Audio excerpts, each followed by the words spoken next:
pleased. By handing him over to you, I want him to groom and nurture him, just as I groomed you. Mr. Speaker, I'm proud to say that young man I groomed and nurtured is today a member of Parliament for Ningo Pram Pram, Mr. Sam George, Honorable Sam George. So just as E.T. Mensah groomed me, he asked me to groom Sam George, and Sam George is here today as a member of Parliament. And the two of us can bear testimony to the fact that Honorable E.T. Mensah groomed us, nurtured us.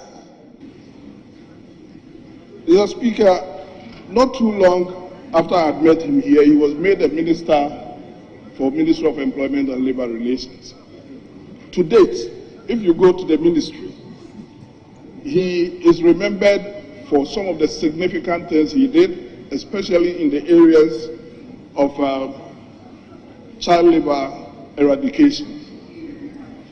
He established what we call NEPLEC and actually saw to the implementation of so many things in helping to eradicate issues of child labor. He actually also led the government side to negotiate with the U.S. Department of Labor on issues of child labor, especially when the U.S. Senate had threatened to boycott cocoa from Ghana because they suspect children were involved in the development of cocoa in Ghana. E.T. was, as he was affectionately called, was one person, Mr. Speaker, who will love to call you when he hear you make comments on one issue or the other, to add some knowledge to what it is that you have.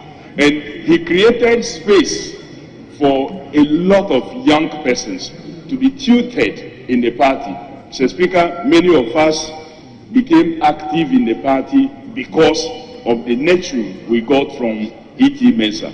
It is our hope that the leaders who comes after him will continue his practice, as Honorable Haruna did and other youth organizers of our party did, by training the young ones to be able to pick up roles. As we pay tribute to him today, it will also be nice if one of the properties in this place will be named after E.T. Mensah.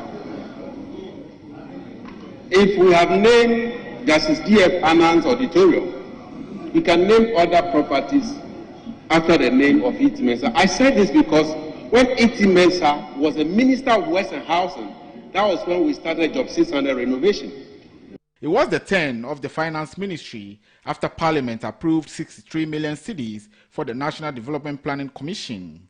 However, the motion did not succeed as the minority raised concerns. In favor of the motion listed 12 in today's order paper, say aye. All those against say no.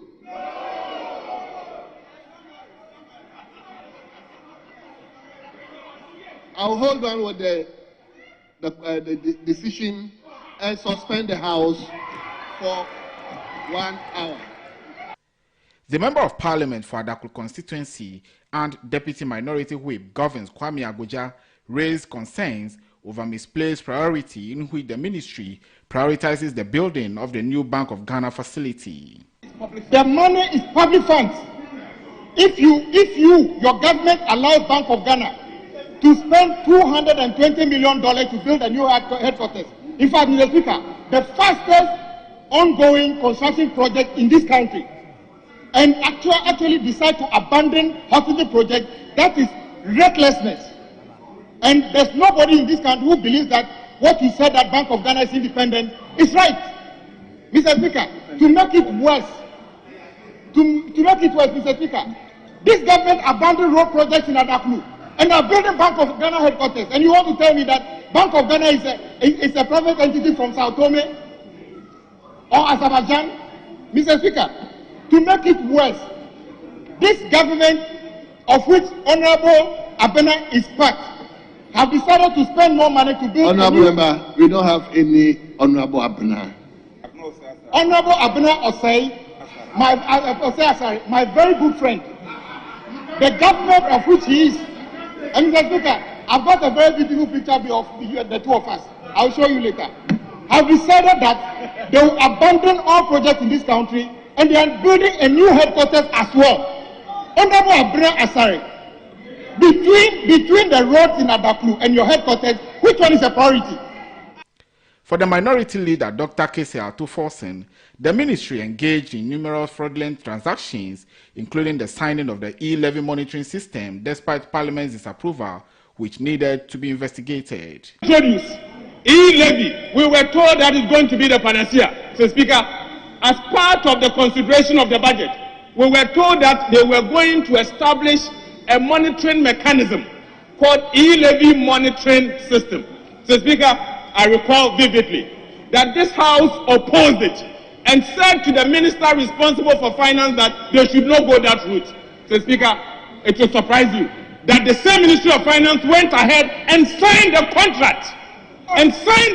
So, Speaker, I now have a copy of that contract. So, Speaker, at the right time, when we get to appropriations, we'll bring these matters up. And I'll show you, we'll bring these matters up. And we will call for a public investigation into this matter. So, Speaker, they signed the contract, even though this House ordered them not to go ahead, and to the extent that we took the money that was supposed to go to that sector. So, Speaker, they went ahead and still signed the contract for the e-levy monitoring system. So, Speaker, we have a copy of the contract. We requested for it, Mr. Speaker, and we have it officially. We'll bring it before you, and we'll demand probe into this matter. The hands that will bear out that this House rejected it. So, Speaker, aside... He alleged that the ministry, until recent expose by the Fourth Estate media, has been paying over 24 million cedis to SML every month for no work done. In favor of the motion listed 12 in today's order paper, say aye. All those against, say no.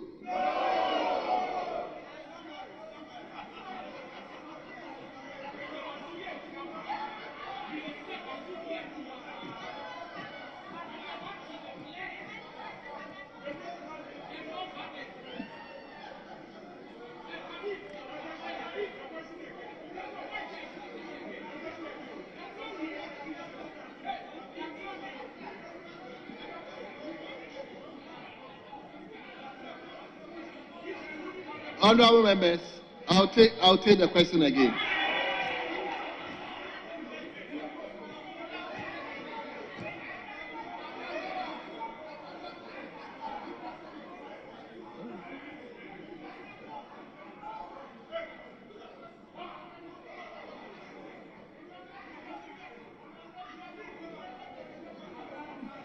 Honorable members, all those in favor of the motion listed 12 in today's order paper, say aye. All those against, say no.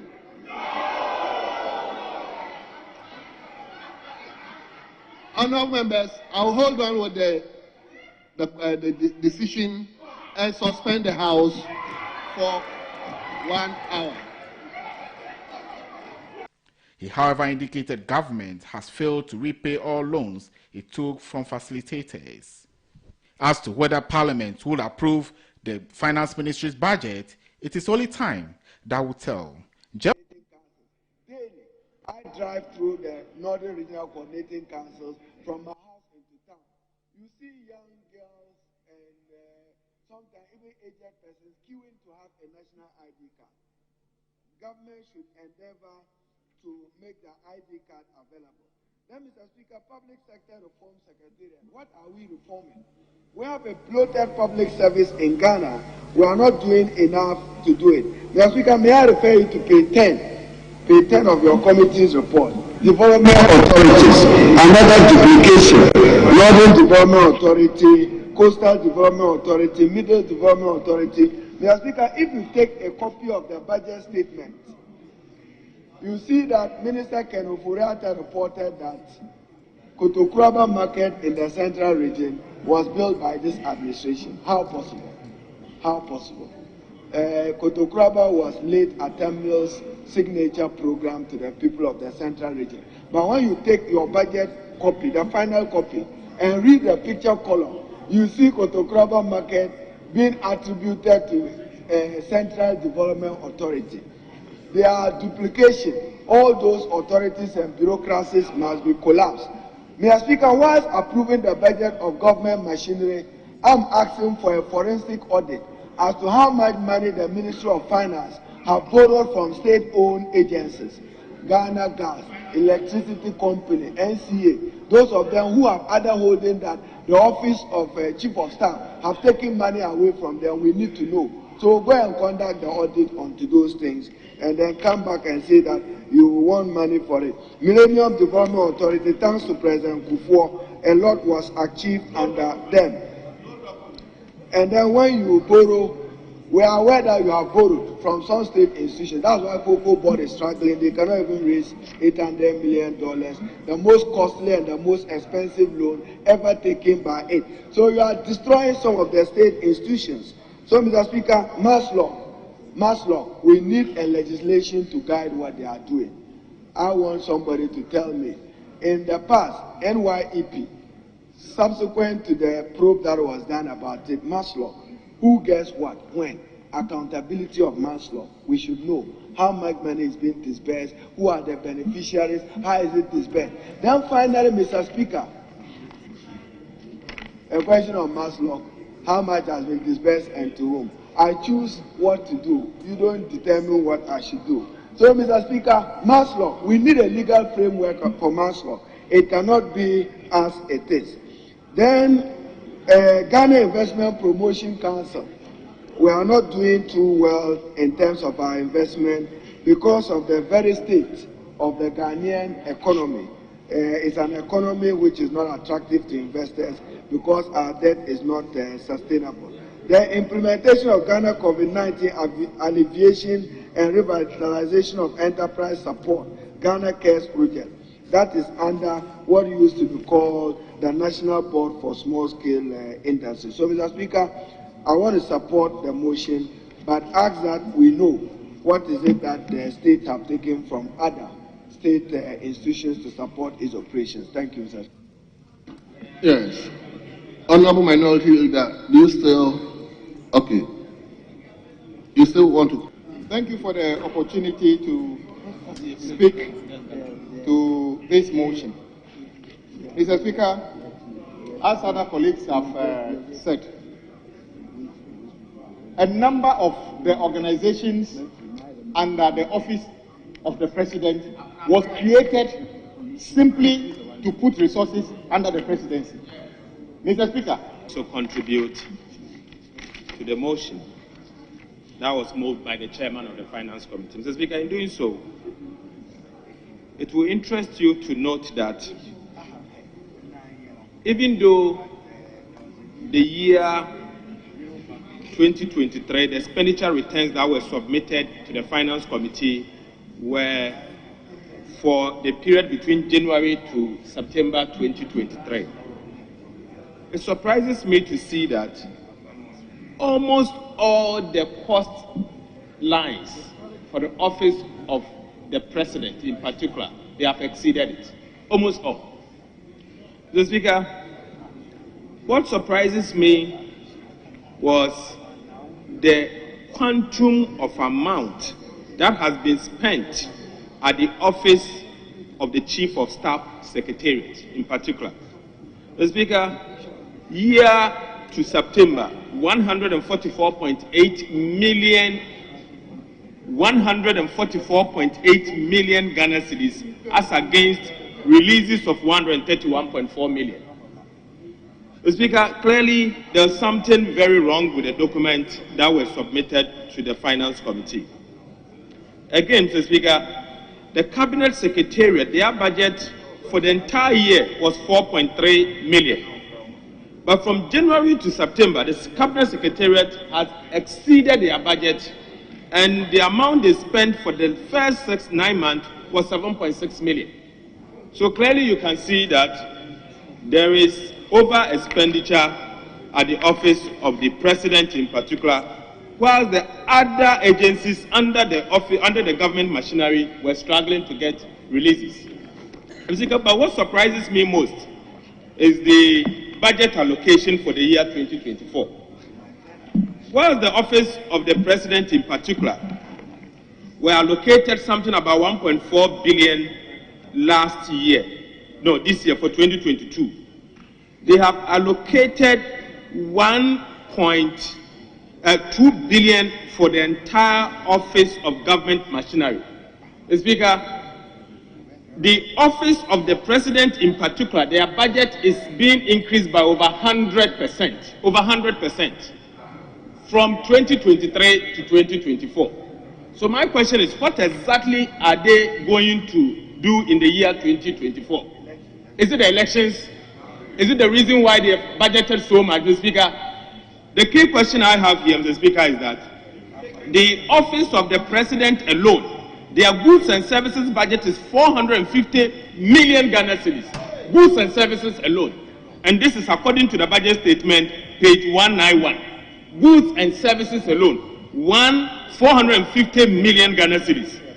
The budget they have allocated for the Office of the President alone is 1,093 million Ghana cedis. 1 billion. For the year 2024. Mr. Speaker, I felt that I think all of us agree that the country is in a major crisis. And if the country is in a crisis, then there's the need for us to be careful how we spend money. Mr. Speaker, the Office of the Government Machinery's budget has moved from 1.4 billion to 2,074 million. But the Office of the President budget has been increased over 100%. And the details is shocking. In fact, CAPEX, capital expenditure alone at the Office of the President in particular, is 67 million Ghana cedis. 67 million Ghana cedis. What at all are they purchasing? Capital expenditure. How many cars are they buying? To the extent that they will have to budget 67 million Ghana cedis for capital expenditure. Mr. Speaker, largely this amount is for the purchases of cars. My concern is it because election is staring at us? And is that the reason why? And that is the question I'm asking. Is it because election is staring at us?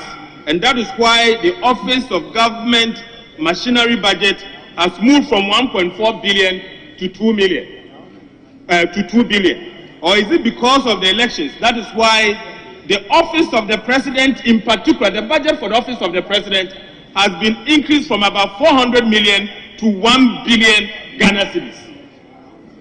400 million to about 1 billion Ghana cedis, of which goods and services alone amounting to 450.6 million Ghana cedis, goods and services alone. What at all are they using this money for? Goods and services. Speaker, this is according to the budget statement before us. The Speaker, these are things that I believe that this House must call and demand answers from the Office of the President. The Speaker, Chief of Staff's office is where most of this expenditure is concentrated, particularly the Special Operations account. And the details as was presented by the Office of the President in the document that were submitted to the Finance Committee, Mr. Speaker, is something that we should all be worried about. The Chief of Staff's goods and services is 277.2 million Ghana cedis. That's for Chief of Staff alone. 277.2 million Ghana cedis. Mr. Speaker, I think this amount is a bit too much, and it's more than 100% of what was allocated for in the year 2023. Mr. Speaker, in as much as we will support that this budget must be approved, it calls for some concern, and there's the need for us to get some answers. I recognize that the Chief of Staff is not here to answer this question, but the mover of the motion must give us some clarity as to why we have seen an exponential increase in the allocations that the government has made to the Office of the Chief of Staff and the Office of the President. Thank you, Mr. What is the difference between the ordinary thief and the political thief? Number one, the ordinary thief steals your money, your bag, your watch, and your jewelry, isn't it? But the political thief steals your future, your career, your education, your health, and your business. Number two, the hilarious part is that the ordinary thief will choose whom to rob. But you are the one who choose the political thief to rob you, because we choose them. We vote them. We blindly say we are not blind. Who is deceiving who? The ridiculous part of the whole issue is that we will fight to defend and protect our belongings from the ordinary thief. Is it not? But we fight each other to defend and protect the political thief. Is that not what we do? Thugs will be fighting themselves to protect those that are stealing our career, stealing our job, stealing our health, stealing our success. What a shame. If you reach a certain stage in life and there is nobody who can look you in the eye and tell you the truth, you are doomed. And that is where our country has gotten to. We need to rescue this country. Wallahi. And I feel very terrible as a Ghanaian at this time. This country is in serious trouble, ladies and gentlemen. We are in serious trouble. We need to rescue this country, ladies and gentlemen. The presidency has been so depraved, so muddied, so dirtied, that I tell you in all sincerity as a Ghanaian, that I feel terribly sad today as a Ghanaian. We need to rescue this country. Wallahi. Inshallah. Please don't cry. We shall rescue our country.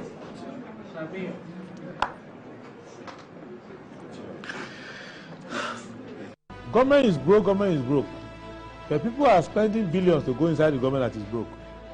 Have you ever seen a minister who resigned because government is broke before? Government has no money. Have you ever seen a governor who said, ladies and gentlemen, when I was elected, I thought the government had money. Now I discover government has no money, I resign. Have you ever seen it? Government has no money, but they are bringing money out at election time. Where is that money coming from? So they are lying. What is happening is that there are two types of wicked people in government. Type 1, they eat current money. Any money they find in government, they will eat it.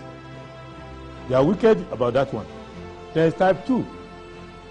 Type 2, they eat current money and future money. They will say, my term will end next year. When I leave, how will I eat money? Let me borrow money now and borrow money of the future and eat it now.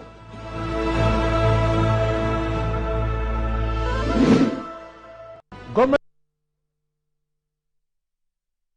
Right, hello, good morning and welcome to the show. This is Good Morning Ghana live on Metro TV. It's a Friday, the 22nd day of December 2023. By His grace, we're live and we're here. We're at another edition of the show. Our gratitude will go to Most High God for the rare privilege of being alive and, of course, the opportunity of having another conversation around the top stories making rounds here in our dear Republic. I'll let you into our panel for the morning's conversation. Let's take a look at the front pages of our newspapers. Daily Graphic. The clergy is speaking. Christmas celebration, keep hope alive. Christian leaders charge citizenry. So you have the Most Reverend Matthew Kwesi Jemfi, President of the Ghana Catholic Bishops Conference. Reverend Dr. Lawrence Tete, President Worldwide Miracle Outreach. Apostle Eric Nyamiche, Chairman Church of Pentecost. Apostle Eric Esando Enim Otu, General Overseer, the Lord's Pentecostal Church International. And Right Reverend Dr. Hilliard K. Deladogbe, Presiding Bishop AME Zion Church. So there's a Keep Hope Alive. Fighting corruption, shared responsibility, President. December in Ghana, GTA endorses 183 events. And the Daily Graphic is asking me to inform all of you, the cherished readers, customers, and other stakeholders, they wish you a Merry Christmas and a prosperous New Year, but they will not be on the newsstands from tomorrow, December 23, to Monday, January 8, 2024, for the Christmas and New Year festivities. So this is the last edition of the Daily Graphic for the year 2023. Daily Guide. Nana launches anti-corruption action plan. Ghana Immigration Service explained Belgian girls' arrest and deportation. Samira shares Christmas gifts for Ashalaja residents. Nam1 trial witness details over 5.5 million Ghana cedis investment. And the Daily Guide is also asking me to inform you that will be off the newsstands from tomorrow, December 23 to January 8th, 2024, for the Yuletide and New Year festivities. And they're wishing you all A Christmas full of excitement and a great 2024. So that's from Daily Guide. New Weekend Crusading Guide. Dr. Stephen Amwa surpasses colleague MPs as most eloquent debater, first-time MP who has spoken more in the 8th Parliament. Anas Muntaka win award in France. Congratulations. My aim is to ensure Thanos seat doesn't slip to NDC, Baumia spokesperson declares. As Gideon Buaku goes for MP. Stakeholders validate draft national action plan to combat disinformation. GRA response to SML contract saga. WAPO condemns apartheid Israel ethnic cleansing through genocide. And a new crusading guide is also asking me to inform you that today will be the last edition for the year. They are also taking a break for the Christmas and New Year holidays, and they'll be back on the 9th, Tuesday the 9th of January 2024, and they say they will continue serving you with a business of up-to-date news on goings on in the country. They wish you a Merry Christmas and a Happy New Year. This is from the New Weekend Crusading Guide. The insight. Establishment of diaspora and community in Ghana and limbo over feud on allocated land. Majority-minority MPs take on the issue of a planned 2024 election reforms. Danger, WHO warns of spread of new COVID variant. The race for Bekwai seat.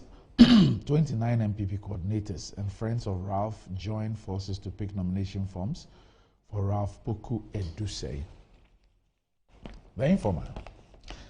NDC man calls for bloodbath, incites party supporters to arm themselves on election day. District level election results, Ashanti Eastern Still NPP World Bank survey. Beefing up nursing enrollment, Mahama vows to scrap quota system. We are not corrupt, Supreme Court nominees. Take advantage of AFCFTA for accelerated economic growth and development. Akufo-Addo urges businesses. And the Informer is also asking me to inform you that this will be their last edition for the year 2023. They're taking a Christmas and New Year break, and they say they'll return better invigorated next year. They've not told us when they'll return, but they wish you a Merry Christmas and a happy and prosperous New Year. Okay. The Inquisitor. Roguery in God's name. Pentecost grabs police academy land. IGP top businessmen fingered. Excessive noise at Laboni. Ladma wants 355 lounge. Bay fee for new job in South Seat again. Moses Yakrubi writes, Napo Dua, action-oriented, relatable VIP you can trust. And the Inquisitor newspaper is also asking me to inform you that they'll take a break from today till the 7th of January. Which means that they will be absent from the newsstand till the 8th of January. That's when they will resume. And they say that they will bring you the best of all manner of news. So this is from the Inquisitor. They are taking a break as well. So this is the last edition. They'll be back on the 8th of January. The Herald. Energy Minister abandons Baomia's running mate ambition. Picks parliamentary nomination forms. Akufo-Addo's dislike blamed. Ken Ofori-Atta silent on controversial SML contract, sheltered by shaky GRA defense. Gold scam soils Ghana's image in U.S. court. Charles Wennis drops bombshell on Sechi Hughes and daughters, alleges forgery and fake law certificate. The Daily Statesman. I act on corruption allegations as required. Akufo-Addo dismisses clearing agent claims. Gideon Buaku contesting Tano North NPP primaries. Second lady supports 1,000 women in Domiabra. Parliament approves 786.9 million cedis for EC. And a Daily Statesman is asking me to inform you that this is their last edition for the year. They're taking a break. They will resume regular publication on Tuesday, the 9th of January 2024. They say they appreciate your continued support and look forward to bringing you more insightful news and updates, and they wish you a Merry Christmas and a prosperous New Year in advance. This is from the Daily Statesman. The Daily Searchlight. After nearly 15 years of implementation, is Ghana's anti-corruption action plan failing? There are no political judges, Supreme Court nominee. Bawumia spokesperson Gideon Boako declares intention for Tano North seat. Sefia Akontombra MP files his nomination to contest a Akontombra seat. Government must finalize negotiations on salaries, conditions of service, clock SAG. Daily Post, NPP primaries, NDC MPs demand resignation of Controller and Accountant General. I like this picture. It looks like it's giving a stern warning to all of them. Decision to stop using indelible ink, a call for all-out war. Dr. Bona wants EC. Development authorities under the presidency are necessary, a waste of resources, minority. UTAC tells government to put lithium agreement on hold to allow for broader and collective consultations. And the Daily Post is asking me to inform you that they're also taking a break and they'll be back on the newsstands on Tuesday, January 9, 2024, and they wish all their readers a Merry Christmas and a prosperous New Year. So this is the last edition of the Daily Post newspaper for the year 2023. The good old Catholic standard. Priests cannot bless same-sex marriages. Ghana Catholic Bishops' Conference clarifies Vatican document. And so for those of you who have read that document and you have all manner of interpretations to it, they say that the Ghana Catholic Bishops' Conference says priests cannot bless same-sex marriages. Cultural differences must enrich, not divide us. Encourage single mothers to approach sacraments. Unemployment wound to human dignity. Sen Nwosu was a great philanthropist, strong in his faith. And the Catholic Standard is also asking me to inform you that they are taking a break. They'll be back on the 3rd of January. So it appears that they'll be the first paper to return. They'll be back. Okay, no, they're actually saying that the next edition of the paper will be on the 14th of January. So they're expressing their sincere gratitude to the subscribers, advertisers, vendors, and all those who supported the Catholic Standard this year, and they wish you all a Merry Christmas and a Happy New Year. So the Catholic Standard is also taking a break from today. And that's about it for the front pages. We'll be back shortly.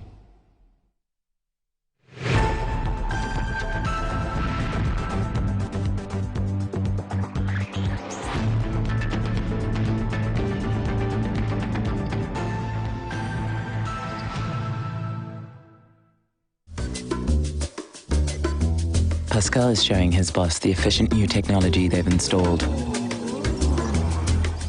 She is pleased, but now she's asking, why is that still there? Fiscal explains that he hired a security guard to protect the data shed. The boss is not so pleased anymore.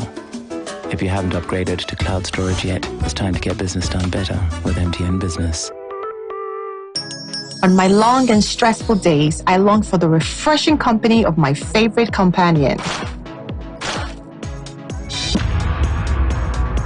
Wow, my favorite.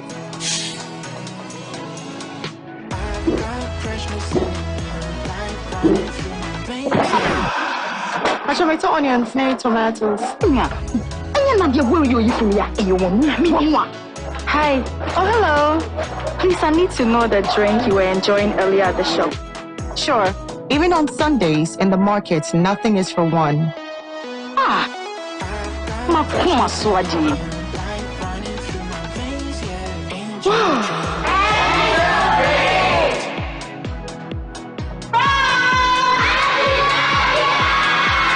Guess what I brought? A refreshing companion for you and I. My favorite. Angel Drinks. Nyamepe, nyawenejehu. This advert is FDA approved. Anti-cavity, gum protection, brighter teeth, and fresh bread. I'm a fat missy way. The Pacho Bantama. Machasi. That's a cycle. It's her smile. The fresh breath. Me, Jidi said we used to carry 360 toothpaste. Semikai. Cal 360 toothpaste. That's Kia. Cal 360 toothpaste. It's a gum protector. Onim jom kasan. Ile ko saying. Cal 360 did the one. It's cool mint. Gives me fresh breath and your confidence booster.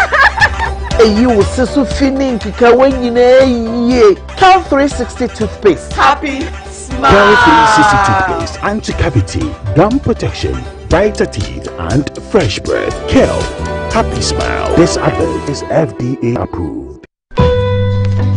Discover the perfect blend of quality, modern elegance, and affordability with Kingdom Home Real Estate. At Kingdom Home Real Estate, we cater to both local and international clients, offering exceptional housing options in Ebri and Ikropong. Our properties are conveniently located, providing a tranquil atmosphere, top-notch security, and essential amenities such as electricity, water, and backup generators. Our strategic locations offer easy access to popular tourist destinations, all within a 30-minute drive from Accra. Visit us in Ekropon right after the Latte Junction or in Ebri near the Ebri Girls Senior High School. Alternatively, you can reach us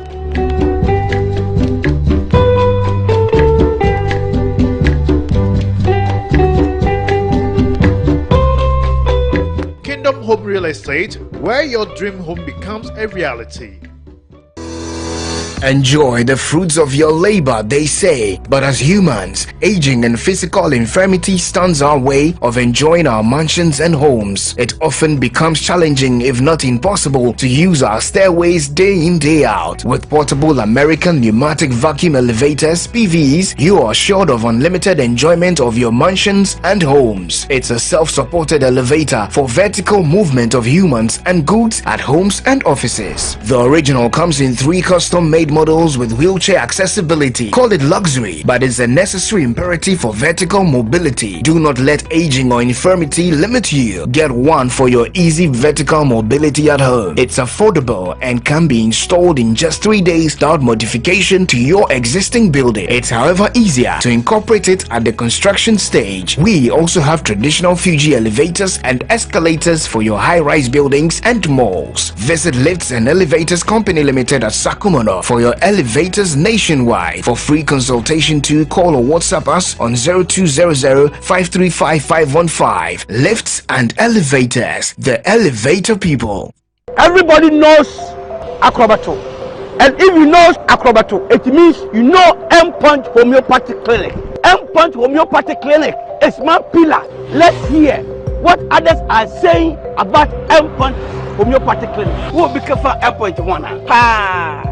Chese na me ankasa me problem na se problems wom ntina ma wo ho idea ma me papa chese na nya asem ketewa na me coin point no mo hwe me modem no mo hwe bibia na so mo meduro me fae no ene ma won kra me nu foforo kwa na me coin mu a eba head everything yourself me ma me no wadwodwo eda ho a wontumi nante ene ne ko endpoint o mama numru a ene ne ho idea watimi asori anante. That's endpoint for you of Acrobato. Hello hey ohwehwe what che okay a free bra wo di endpoint what dance am me call you no me Joseph semana enkoyie emfaso na maye me nyina na magina sebema na me be fie for there the one dey nyina jaresa. You heard everything. I have secret. Endpoint is my secret. Endpoint Homeopathic Clinic. I'm free. Customer. Nanaka. Nada bena minka me twa papa. What you saying? Me twa 10 Ghana. 10 Ghana. 10 Ghana cedis. Na no dia say na obenya. 10 Ghana cedis no. Me dia. Maybe 54,000 Ghana cedis. 54,000. 540 million.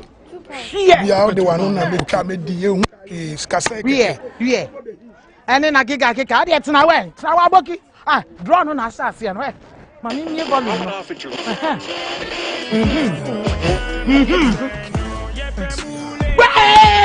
Customer. What?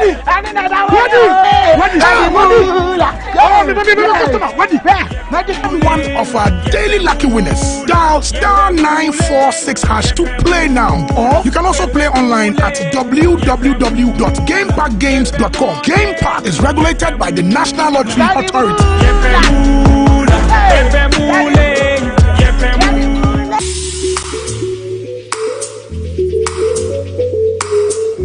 Shira Awurade isro eteye simani sui doctor say me nkoye operation cataract surgery isro minua usro sesi Dr. Agawa ama operation ya ye simple okrom ha won say sesi ade no ABS ABS eno so ne de ABS na chere say no anesthesia no bleeding no suture won't na hospital hokra nche obeji di senra me koye surgery sa ene se me di ye medwuma na you se me need a clear wow na simple sa o se hospital by no Dr. Agawa's Eye Hospital no Bentesano Police Station wa frewin ne ya was 0501 534 498 and 0553 019 311. Dr. Agawa's Eye Hospital for eyes like new.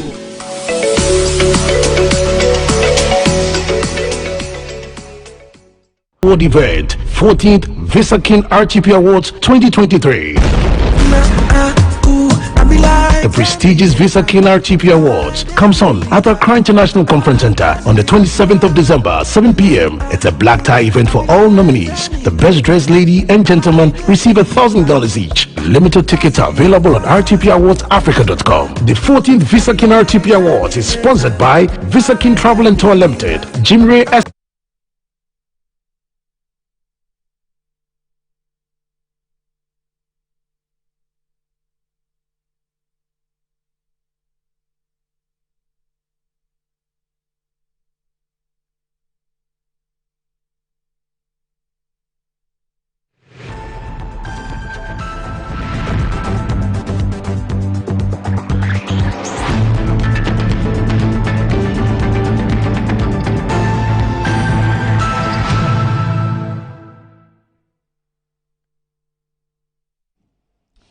Right, welcome back to the show. If you just joined us, this is Good Morning Ghana live on Metro TV.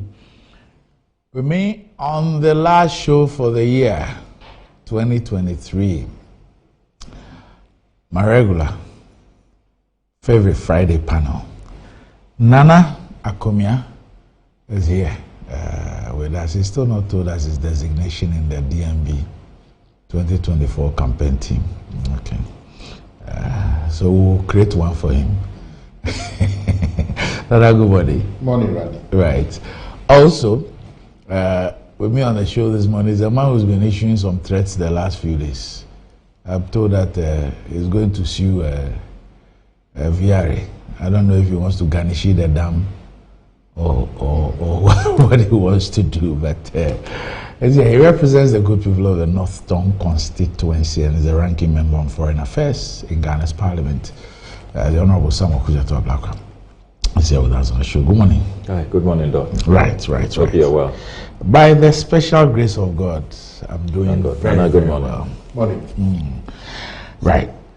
Imagine getting rewarded for doing something you already do every single day. Sounds too good to be true, right? Well, that's exactly what Momo Season is all about.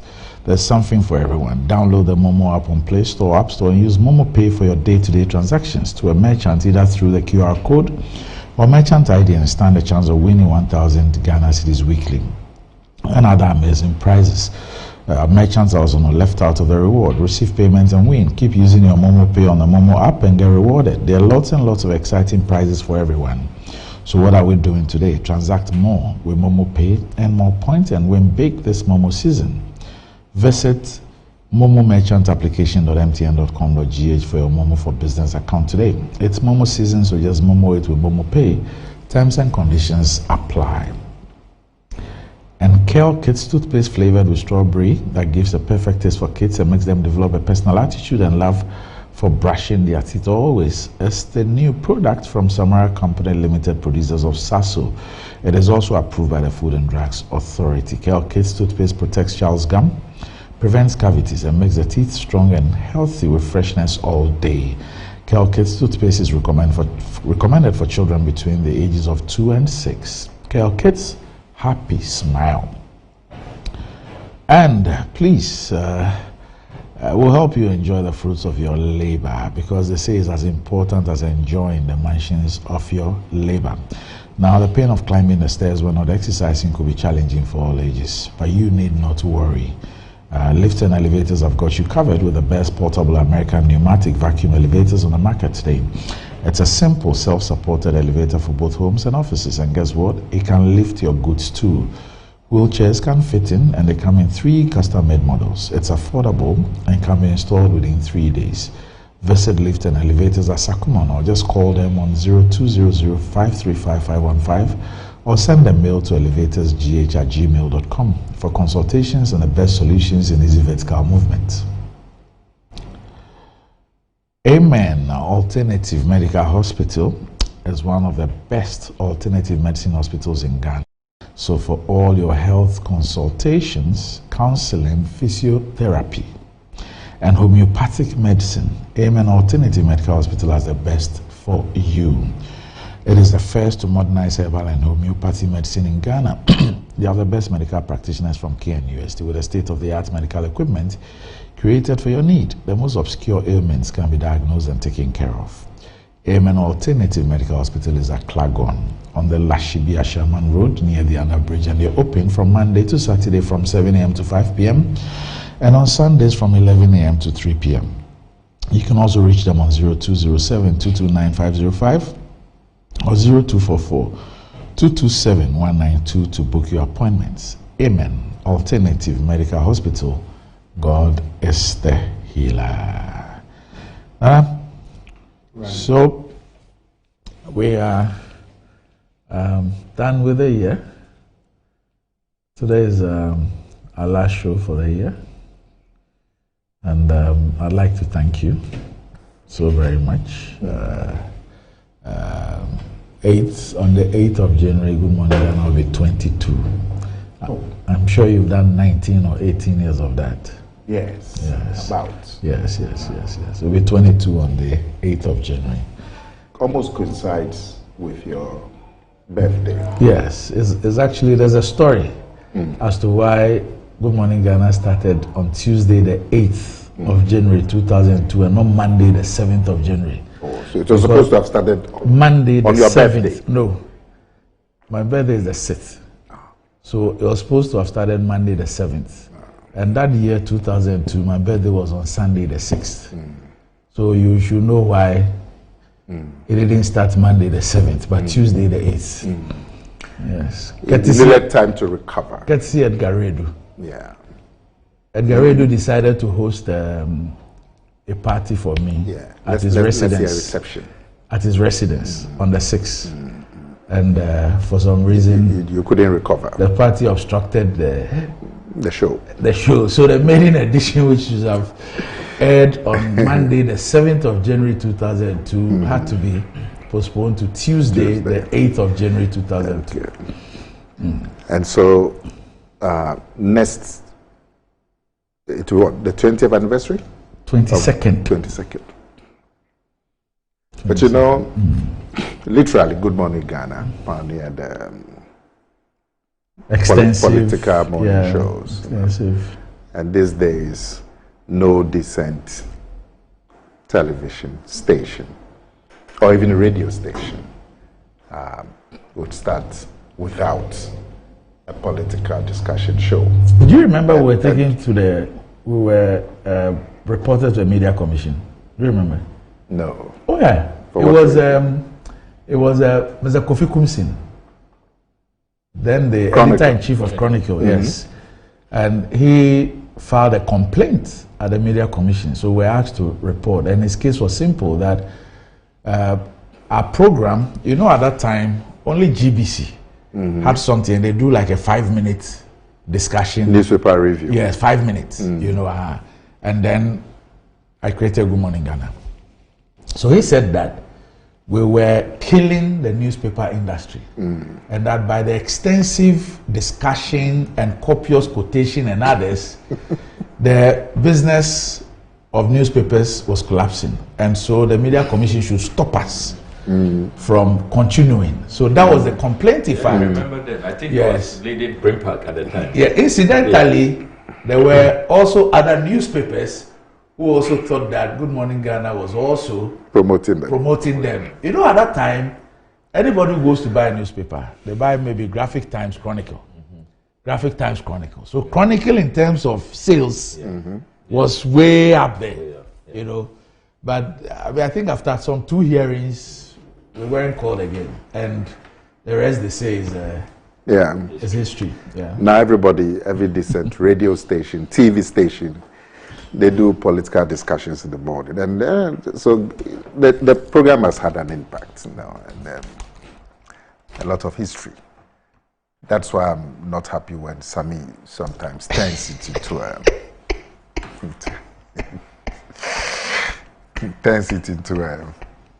propaganda party. But God day. God day So- we day. So Even anniversary of Good Morning Ghana, Nana will do propaganda. Oh! How else will you know that it is Nana Kumia speaking? You're too skillful. Just too skillful. I won't talk about some of the places you went and did propaganda, but you know. And Randy too knows. Oh my goodness. So Abdul Malik Kwekuba has sent me a text. It says precision. Precision. Yeah. Kumsin filed a complaint on behalf of Primpack Yes. in his capacity as the president of the association. Yes. Sammy mentioned it. Yes, I remember that. Yeah. But initially, there was cause for concern. Yes. Because you literally devoured the newspapers. Yes. You went into all front page, back page, middle page. Extensive discussion. But people liked it. There was a market for that kind of political discussion. You know, there's no doubt. And you know about how it. that came And up? I watched GBC, then it was GBC TV. And as a person, I realized that I wanted more. Yeah. What I was getting, I wanted more. I think there ought to be more, there could be more. And I was a practicing journalist at that time. And I said, no, if this is how I feel, I think there must be thousands of people like me who would want it. So that's what influenced me. And you know, especially after 2001, when there was a change of government, and Rawlings had been the head of state for almost 20 years, and there was a change. So there was a certain focus and interest in politics after 2001. And I remember even Parliament, in 2001, there was back-to-back coverage of Parliament, and people liked it because of this. So you remember we did the same thing at Choice in 2000. But talk all day. Yeah. When I did the, in those days they say afternoon they play soft music. People are going to have lunch, and I was like, no, I don't like that. There must be people like me. Then I created what you know, 12 to 4. You remember we get into the studio and it's like 4 hours. But that's when I met you. Yes. Because at that time, I was young MP. Yeah. And then I was asked to go to Choice, which was also a news station. So this must be what year? Around 2000. No, I think it must be like 98, 99. Okay. And then I went to the studio. Then it had changed from Sunshine Radio to Choice FM. And then I went to the studio. Opposite Accra Girls. Yes. What's happening to the building now? I think there's the station. There's a different company. The station is still there? No, the station is sold. Yes, I think it's part of the EIB. Okay. So I went into the studio of Choice. There was this young, very chubby-faced boy sitting behind the microphone. Look at this man. Look at this man. I'm like, it speaks as though the age difference is so wide. I'm like, what is this not about? Chubby. But even now, I mean, Samuel Kujetu, let's be fair. Even now, way years later. So you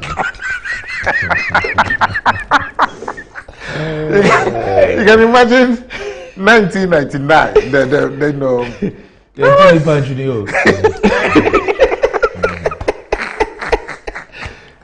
Where is this chubby? And please don't talk about the car he was driving, please. You know, where Nana is going. So I mean, of course we're all young people. So I took to Randy because Choice Station was big. because there was a lot of focus on politics. Yeah. A lot of focus on politics. You know. Fred Owari. Oh yes, that was Fred Owari. And now there's been a total evolution in the media. Communal Forcing was our boss. And he's still around. Yeah, he is. Yeah. Yes. And then was a colleague of yours, Professor Martinson, who brought a lot of rich. Yeah, Professor Martinson was one of the resource persons. Never and then the late Dr. Nii Alabi. He was a resource person who we now after the election when we did the programming, then we gave the morning to him, and that's when I created the 12 to 4. No, the intellectual debt. You know. So everybody, Dr. Kwete, the SCSO space. That was their place. I mean, because we had talk shows running through. So that was where I met the majority leader today. Okay. When I was HMN South. He was an MP. But he was one of the people who used to come on our shows almost every week. So him, Victor Smith. Then, you know. No, Choice was the place for political discussion. Many of the senior political figures today that I know. Some at that time the late I don't know what Kuto say. He was in the CSO space then. And he was one of the key people and all that.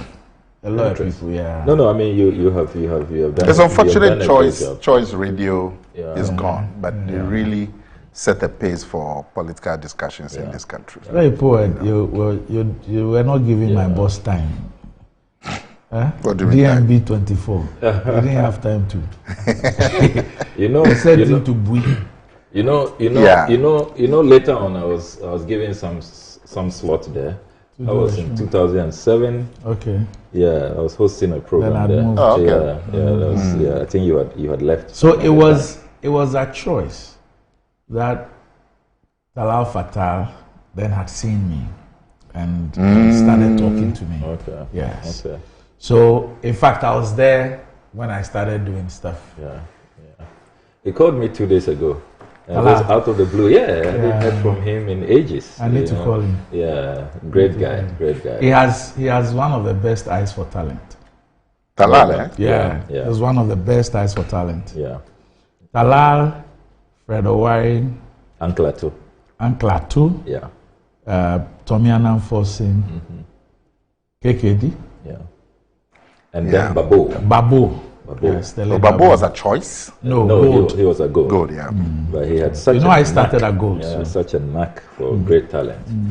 But Dr. Abe, you've done very well. You've done very, very well.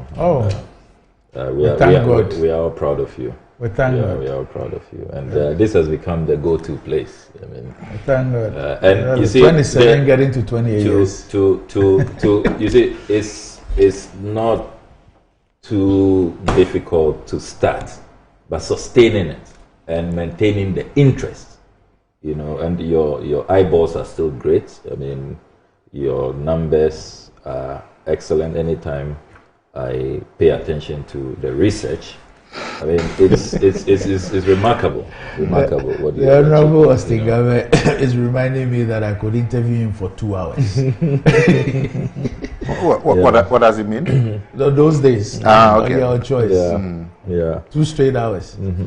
So people thought it was crazy when I started. 4 hours of talk. Yeah, because we hadn't seen anything like that in the Ghanaian media space. Of course, for the BBC, they were doing it, and I used to be an avid listener of the BBC, but they were more on news, and current affairs. But you broaden the scope, and you deserve the quality of personnel that you marshal. It brought a lot. One would have thought that if it's only talk, it will just lead to heat, and then a lot of just if you like rabble rousing. But you still were able to manage it. I think because of the quality of your production, the resource personnel that you brought on board, and people like to listen to them. I mean, I remember those days, late at night, you were glued. There was this insight that I don't know if you recall, that you brought to even the Dagbon conflict. Yes. The historical, Yes, you yes, traced yes, it yes. from. Yes. It was and I haven't forgotten those episodes. I mean, my appreciation of networking really beautiful. Stems from what has happened to me in the media space.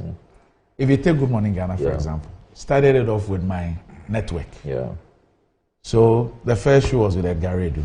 The second show was Edgar and Egbert Fabio. I think Kweku Baku has asked to give him a couple of weeks before he joined. Then Kwesi Pratt. No, Kwesi Pratt is the only person who was doing two. He was doing 2 times in a week. Yes, and Kweku took 1.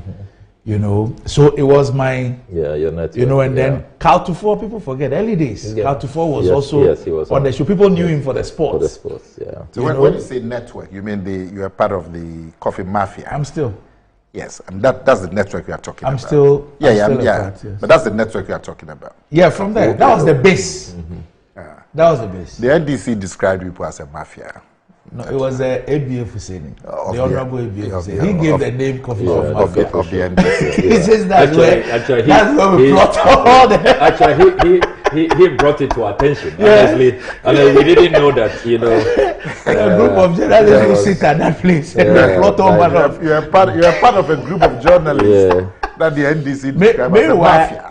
Meanwhile, for the coffee shop, so our founding members, Dr. Akospio Abraham. This is Edith Hazel. Oh, yes. Where is she? She's around. She's around. I was with her. Ambassador Edith Hazel. 2 days ago. His Excellency John Mahama. Yeah. I mean, Kwesi Pratt Jr. Yeah. This is where As for the coffee shop, I think I'm the only person interested in media who was not part of the coffee shop. Everybody else was there. I was going to say why you were not part, but I'll leave it. But it does appear that they may have lived up to the mafia title. Why? You know, give it to them. There was a lot of cloaks and daggers, mafia tactics. Oh, it was. I think that there's a certain myth. You know, that thing created a certain myth. But if you come to the place, it's open, not like a room. And serious discussions and debates going on. Drinks, food, you know, and all manner of. You should do a paper on that. And I'm sure the proximity had to do with Andrew Kwekubaku's place, right? Yeah. Say he doesn't drive. Yeah. So he could just in walk. case his driver is not around, he can walk. Yeah. Now his whole world was Laboni until Elisha came. Yeah. You know, I remember Dr. Abi, the things so you started in 2002? That's Good Morning Ghana. 2002. Yes. Okay. So January. Yeah. So you know, when I became information minister in 2003 or thereabouts, then I asked you to do 1 slot for politicians. True. Because he wasn't doing politicians. Media. It was media people.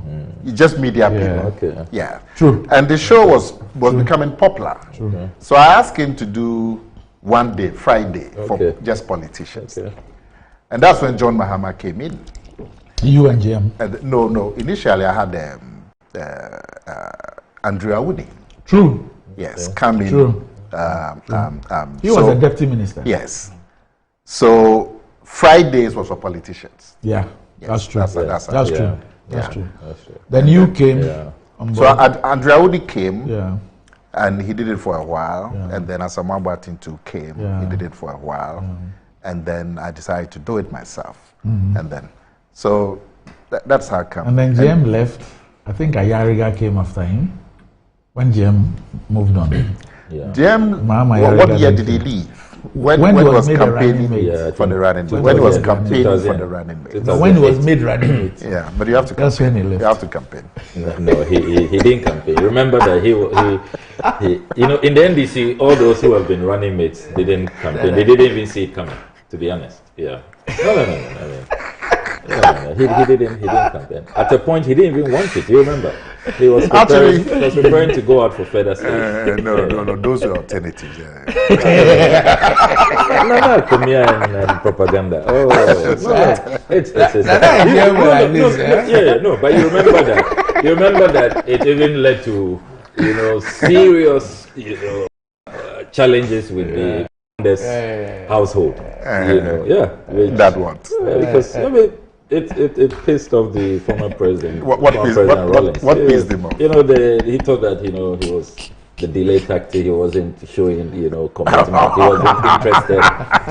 Led to the text message dismissal of Ambassador Victor Smith and all of that. There's a whole apart from there's a lot of drama. Apart from that year, man, there was on 2 panels that the kind of heat they generated. So, Kwesi Pratt, Oslausu. Yes. Okay. Yes. Gabi Ochiridaku. Anatete. Yes. Yeah. You were always torn in the middle. That was fireworks. And then, there was one also I remember. Elvis a free Accra. On the show, and I think it was something. Then he came after me, and I sacked him. I asked him to leave. He said he won't leave. He said he would not leave. Really? So what happened? The show? He didn't leave. We took a break, and then later, we spoke. He said he would leave. and as an alternative host, the lady Shamima. When I was elected onto the FA, and then I agreed also to become FA spokesperson. Then the FA began to take a lot of my time. Okay. So that's when we brought Shamima in. Okay. Prior to Shamima, we had brought in other people. A lot of people have hosted Good Morning Ghana in my absence, or I had given some days to. Egbert Fable. Oh, okay. Nana Fredia.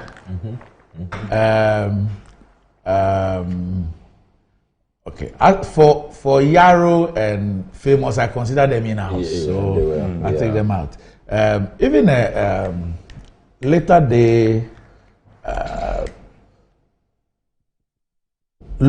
George Lowe. Yes. George Lowe did a bit. But Shamima did it for quite a while. For a long time. For a long time. She hosted us. And to the credit of she did very well. To the credit of Shamima, I mean, if there was anybody who hosted Good Morning Ghana and I wasn't missed, it was Shamima. I mean, she held her own to the extent that it got to a point where I gave her 3 days and I was doing 2 days. Interesting. Yeah. No, I mean, we miss her in the 2024, she'll return. She'll be back on TV with a different show. Yeah, I think she should return. She was great on City FM too. She'll be back. She's an incredible journalist. I mean, very talented. Why did she go off? Very she had to focus on an NGO and also family. And she's now a mother of. She's a wife and a mother of 3. Only 3. 3. It's not only you. And Alaji to make sure that it was in quick succession, so she couldn't get any breathing space to. You're sure it's only Alaji who is to blame. Shams, good morning. We have to indict both of them. So we can't allow it. I mean, I hate it truly. It's gone. All the guys who produced the show and all that, yes. Those who sustained the program till today. One journalist who's my friend just sent me a message, and it says that President Akufo-Addo said money doesn't like noise. In French. Yes. So these days people are refraining from sending hampers. So he's urging them because of the noise level to send Momo. Because that one quiet. Right on your phone. Momo is quiet. Oh my God. Okay. So I saw a Christmas message from Ola Mangote. He was also one. Yes, I remember him. Yes. Ola versus Reku Robbie. Yes. The trouble Ola gave us. When Reku Robbie was at VRA. Yeah. Okay. Ola had a lot of information about happenings at VRA and all that. Oh. Okay. Ola Mangote. Where's he now? You see him at Boku. Yeah. It's now is more than a Mossad officer. Yeah. No, he comes to my place. He's really on the ground. If you want somebody who is really in touch we with are the sitting, grassroots. It's Ola. Really? Yeah. This is Christmas message. Say we are sitting at somewhere in Sagabo in the Boku general area, observing, monitoring, and praying that the Boku gunmen will continue to be of good behavior and they will not kill anybody before, during, and after the Christmas and Samampede festival. We have not solicited any Xmas consideration from anybody. Then Ghana Armed Forces Public Relations Department sends a message to remind us of how Christmas will be celebrated outside Boku. So we ask a simple question. Is this the only way for Ghana Armed Forces PR to be nice to those who have tried their best to be nice to soldiers all year long in the Boku general area? Abongo, na card we go chop and drink for Christmas in the Boku general area. You know when Dr. Baumia went there recently? Yeah. Then I saw a picture. Hey, Papa Freddy, Mr. Fredo Wine, and somebody in a cap. It was Oula. But what's he doing there? Huh? Is he's always reporting. If I want to know anything about Boku, it's Oula. But what is he there as a journalist? Is he there as an intelligence officer? I don't know. It's all of that and more. Is he an intelligence officer? All of that and more. I think he has traded in that area. He has some serious Is he working for government? No. No. He's working for himself. It's absolutely independent. Ola has always been an enigma. Always. It's always been an enigma. Anyway, Dada, this year, what are some of the things that have really got your attention, issues that you thought that in the course of a year really were newsworthy? Maybe were things that really hit the headlines, or were things that you thought should have gained a lot more attention or traction, but were perhaps not given the needed attention? Well, the news have not been too good this year, principally because of the economic situation that we are in. And so consistently the news have been about debt exchange, people not being able to get their money because they had bonds, inflation going up and so on, cost of living, contractors not being paid. So these have dominated the news. Fortunately, there are some signs that improvement is coming. The macro situation is fairly stable. The debt to GDP ratio is coming down. If we're able to go over these negotiations with China, we're hoping that the debt GDP ratio would come within sustainable levels, and many of the projects, big projects that have been suspended, will resume. Inflation is also still high, but it's trending down. So there's some light coming through, but it's still generally a difficult situation. So, but for me, the best news, I would say, is the election of Baumia as the NPP flag bearer. For me, that is the freshest news in the national terrain as far as this year is concerned. And with just a couple of days left for the year to end, I don't think any other news is going to be bigger than that development. And we're looking forward to prosecuting a good campaign and next year. So that's what I would say as far as the news for this year is concerned. That this election for me has been the biggest news. So I'm sure that it will be the flood. Definitely, definitely. And, but for the flood, it would have been the exposés that I put out, the 5 major exposés this year. 5? Yeah, 5 major. Remind us. There was the National Cathedral, continuous exposés, the double identity issue, then the U.S. branch of the operations, Carrie Summers, keeping $6 million. And, I went there to carry out oversight, parliamentary oversight, and look into those hidden operations, which hitherto was not known to us. Even board members didn't know that the different entity had been registered with, different management. Then you recall that we put out a lot more documents on the level of inflationary pricing that had gone on, just even designing restaurant cost us $5.7 million as a national cathedral. So I'm glad that the House admitted my motion, debated it, and I'm sure Which one? On the national cathedral. I'm sure that before we rise tonight, because what has been outstanding is our colleagues on the other side submitting their names for the probe to commence. So I'm sure in January we should see some activity there, the public inquiry into this whole national cathedral conundrum. It's been really messy. Parliament has accepted to do an inquiry. Yes, an inquiry. Okay. Inquiry on it. A resolution supported yes, by both sides. By both sides. There was no objection, and we had our side submitting the names of those who will serve on the committee, but your side asked for more time, which surprisingly has taken months.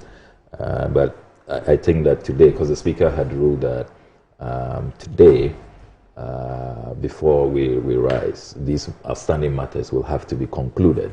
Then you remember the big one on the kitchen scandal with West Blue. That was big. It's now playing out in the courts. I intend to meet them there as well. Really a huge amount of money, about 170 million cedis, which we will have lost but for the expose. So everybody has backed off now. I've been tracking, and there's been no letter any longer from the Ministry of Finance to GRA piling pressure on them to pay. But why did you describe something that didn't happen as a scandal? No, it is. The whole thing is.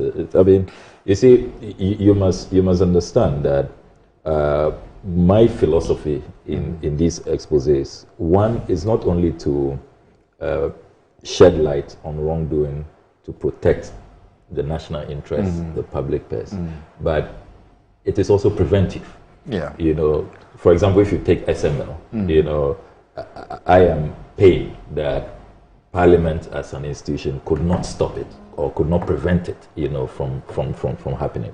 So there are a number of these scandals that I prefer that we prevent instead of allowing money to be wasted. For example, if you look at the Oslo expose I did a couple of years ago, thanks to that expose, the payment was stopped. If it had not been done, we will have made that payment. The payment had been authorized? Yes, it was about to, Parliament it had been authorized. Had been briefed. Yes. But the one that we're talking about, you yourself, you said that you stopped it. Yes. So why is it a scandal? Because I thought a scandal is something that has happened. No. A scandal is also what has been conceptualized, what has been cooked, what is being prepared. Remember that it's a process. Create, loot, and share. So when you create, that's when the scandal begins. The creation is a scandal. The creation is a scandal. Actually, that is the bigger part of the scandal. Yes, because these scandals begin from conceptualization. So it's the creation. Yes. So you stop the creation. Exactly. The ability to conceptualize it and try to put it in motion is the scandal. Is the scandal. Yeah. That's what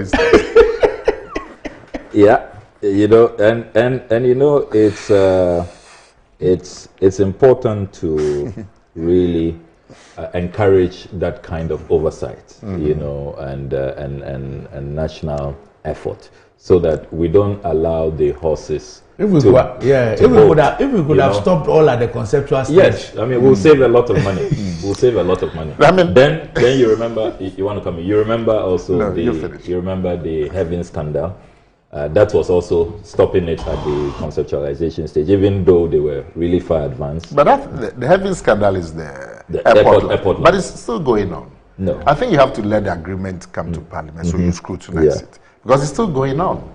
The relocations have been done when you go there. No, that's a different place. That's a different phase. Which are you talking about? This is with a company called Heaven Builders Limited. Yeah, isn't it the airport extension, airport city extension project?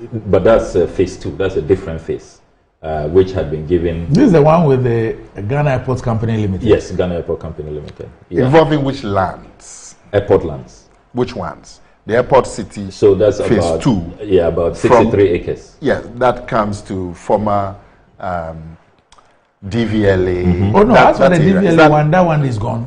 Oh, so that's not what you're talking about. No, not that one. Which one is gone? What you're talking about is the one that they've done the swap. Yeah.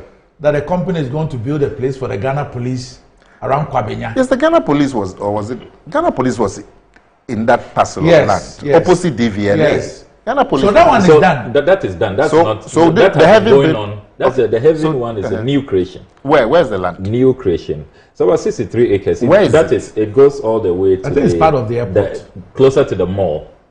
It's on this side, on the left side. What you are talking about? Where the airport police. Yes. Where the airport police station is. Yes, all the way. Yeah, to near getting to Polo. Yes, that's what the airport police station. Yes. The airport police station. That side. Yeah. There's some project. There's a big project going on. It's been going on for years. Randy, you've seen it. Which one is that? Right behind the airport police station. Oh, that's been a project that has stalled for. Is it the hotel, the Pullman Hotel one? Yeah, as for that one is the Pullman which has been done. They may turn into something else. Behind the airport police station. You know the airport police there are two different things. Pullman is on the same line. Pullman is in airport city. No. Pullman is on the same line. You know, from behind the airport police station. If you're heading towards Polo. Yes, on the left. On the left, yes. That's the Pullman. It's tough for a while. Yes. After it was pulled down during President Rawlings' era, you've forgotten? No, that was some hotel, small hotel. That's a long time ago. Oh, Pullman is the one that they gave the exemption. That's the president's in-law. Oh, that's the Pullman. That's the building going on there. Now, Pullman. which land are you talking about? So this is different. This is different from well, where is it? I'll share the documents with you. It's that entire enclave. Actually, what is left of the airport lands? About 63 acres. Yeah, where? Yeah, that's what. There's some customs behind the police. There's a customs area. That entire the police side. station. Maybe it's opposite. Then all the way, it goes all the way to the mall area, to even Palace Mall. All of that enclave. Okay. Yes, all of that enclave. Okay. That's what they were giving away to these guys, whose address, if you look at the incorporation documents, led me to, some uncompleted structure in Tema. No due diligence, even the Heaven Builders. Yeah, the Heaven Builders. And the names that they go for, Heaven Builders. Strategic. The other one is strategic mobilization. So it's good that has been scattered from what insiders tell me, even from the board. They have all fled from the transaction. The Heaven Builders. Yes, the Heaven Builders. Yes. When they came to Parliament, we were checking to see if even with the works for 2024, there will be some interest in there. They've totally abandoned. Did you file a question in Parliament? Yes, I did. The minister came to. No, he hasn't responded. These things sometimes it takes. This meeting has not been good for questions. I have so many questions. They are advertised, but the ministers have not been really responsive.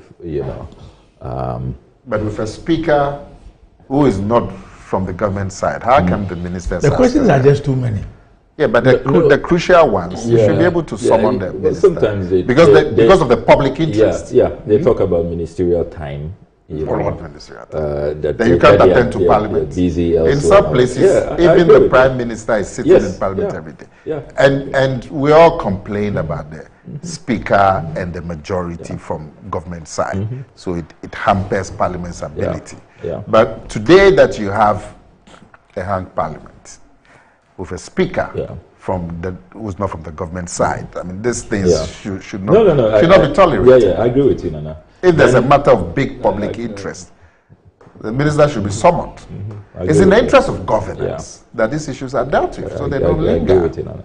Doc, then you also remember the demolition of the Bulgarian embassy. That was another big one. That was another big one. Indeed, there was a question that the Attorney General was supposed to have responded to this week on Monday.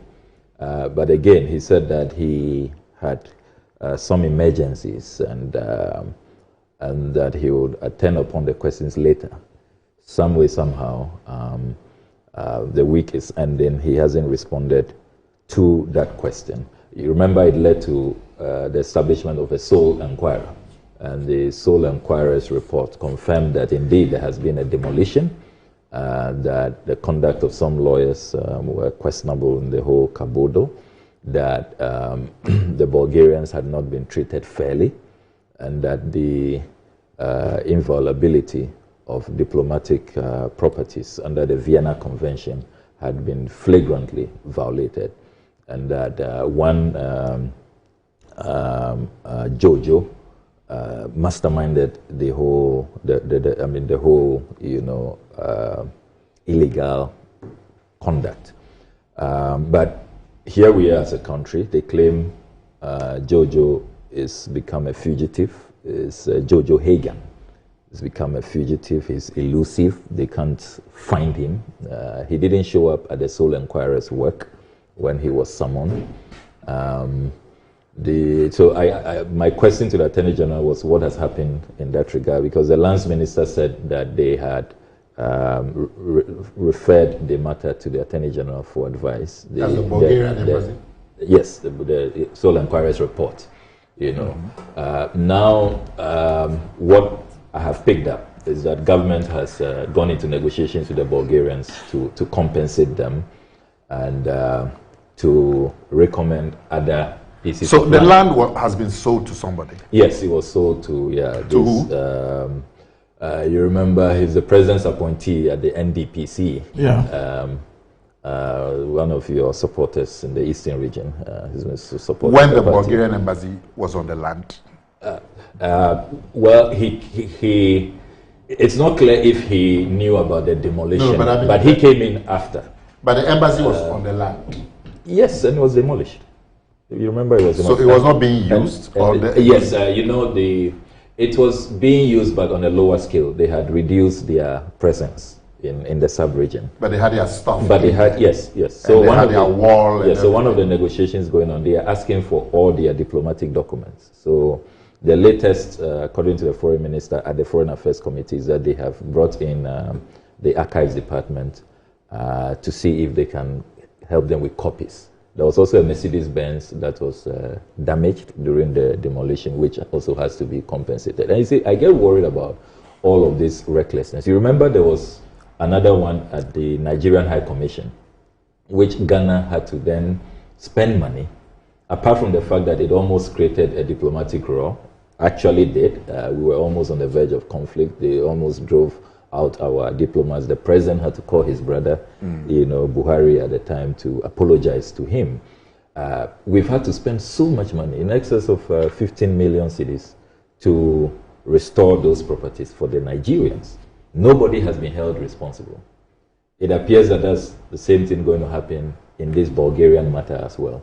Nobody is going to be held responsible. Nobody is going to be prosecuted. Nobody is going to be accounted. But have you identified the person who? Yes. Who is that? Yes, Jojo Hagan. One Jojo Hagan.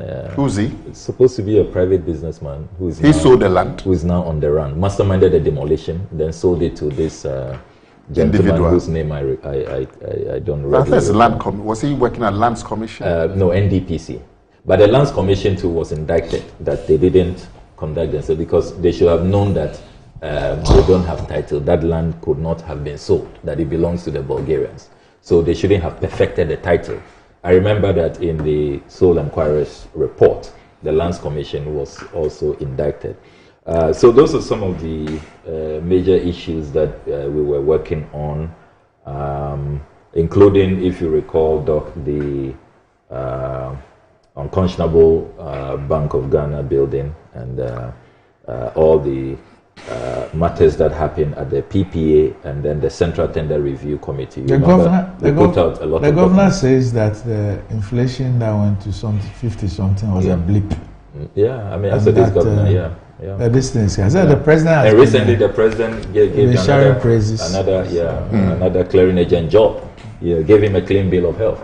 Was he accused of some wrongdoing? But I'm glad that, yes, there's a lot of wrongdoing. If you read the documents that I put out from the PP and the Central Tender. He had stolen some money? The Central Tender. No, I mean, what was approved, they went way beyond. This is a project that should not have gone beyond. Which one? The Bank of Ghana head office. Oh, okay, the head office. Which ballooned, started below. But have you called him to Parliament to come and justify anything? You remember, before the OSP. The OSP is investigating. We petitioned the OSP. The OSP is investigating the governor of the Bank of Ghana? Yes.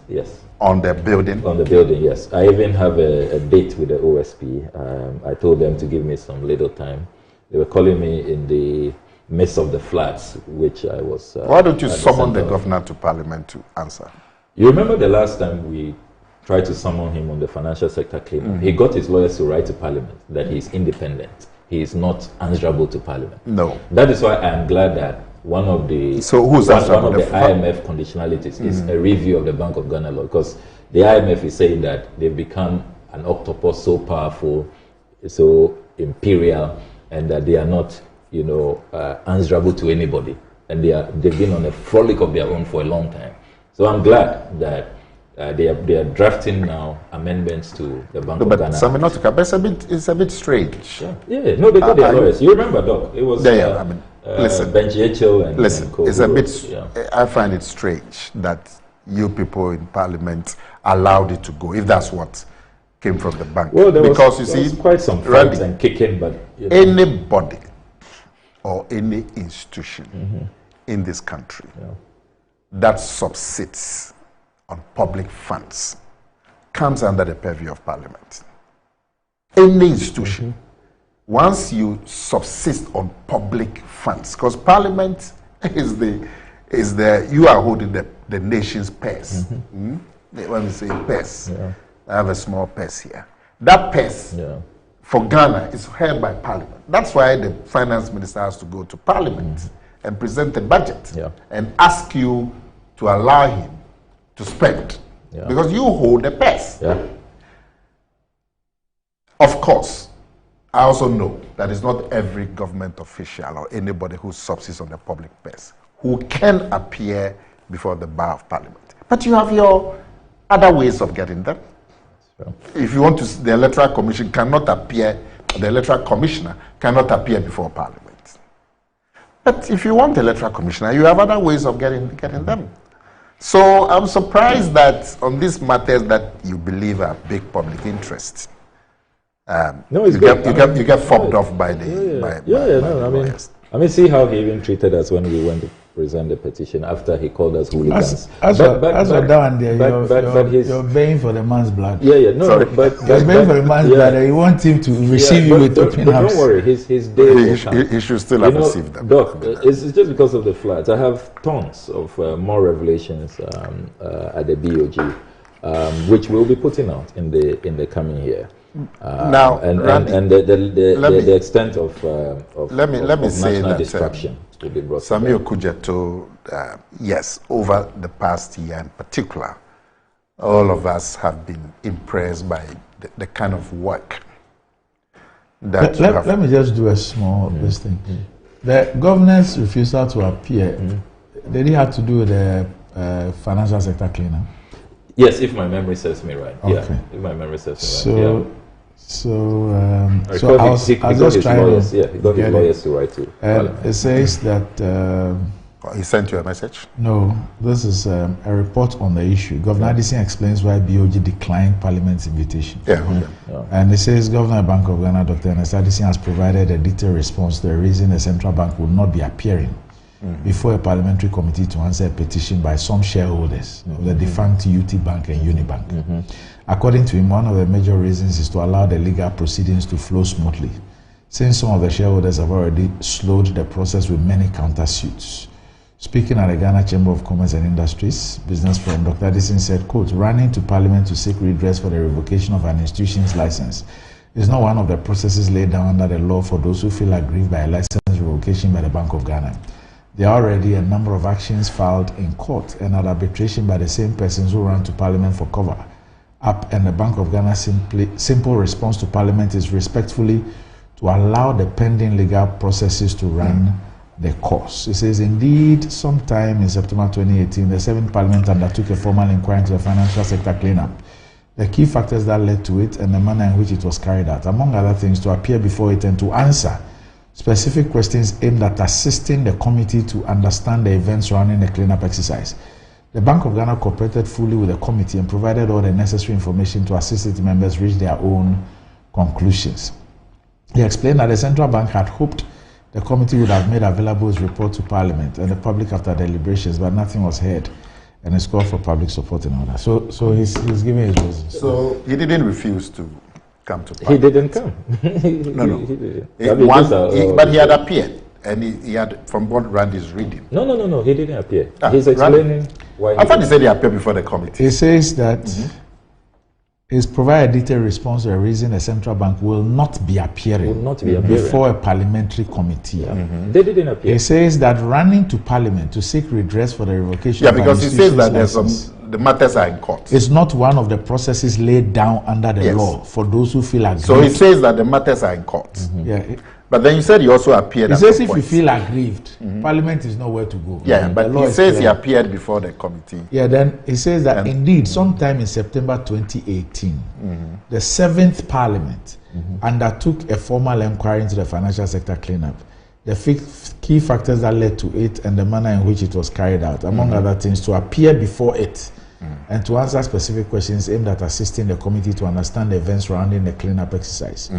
The Bank of Ghana cooperated fully with the committee and provided all the necessary information to assist its members reach their own conclusions. Okay. So I'm sure so they just. But he's on the specific matter where he said he couldn't appear. So he says that the matters were in court.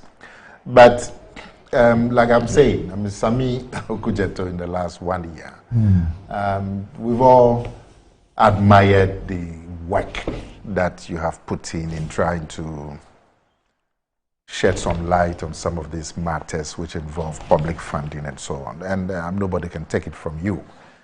Even if many people would not agree with your conclusions or whatever, I mean, the work that you've put in, the work rate that you put in, and we can name plenty of them, from the cathedral to the airplane and all of that.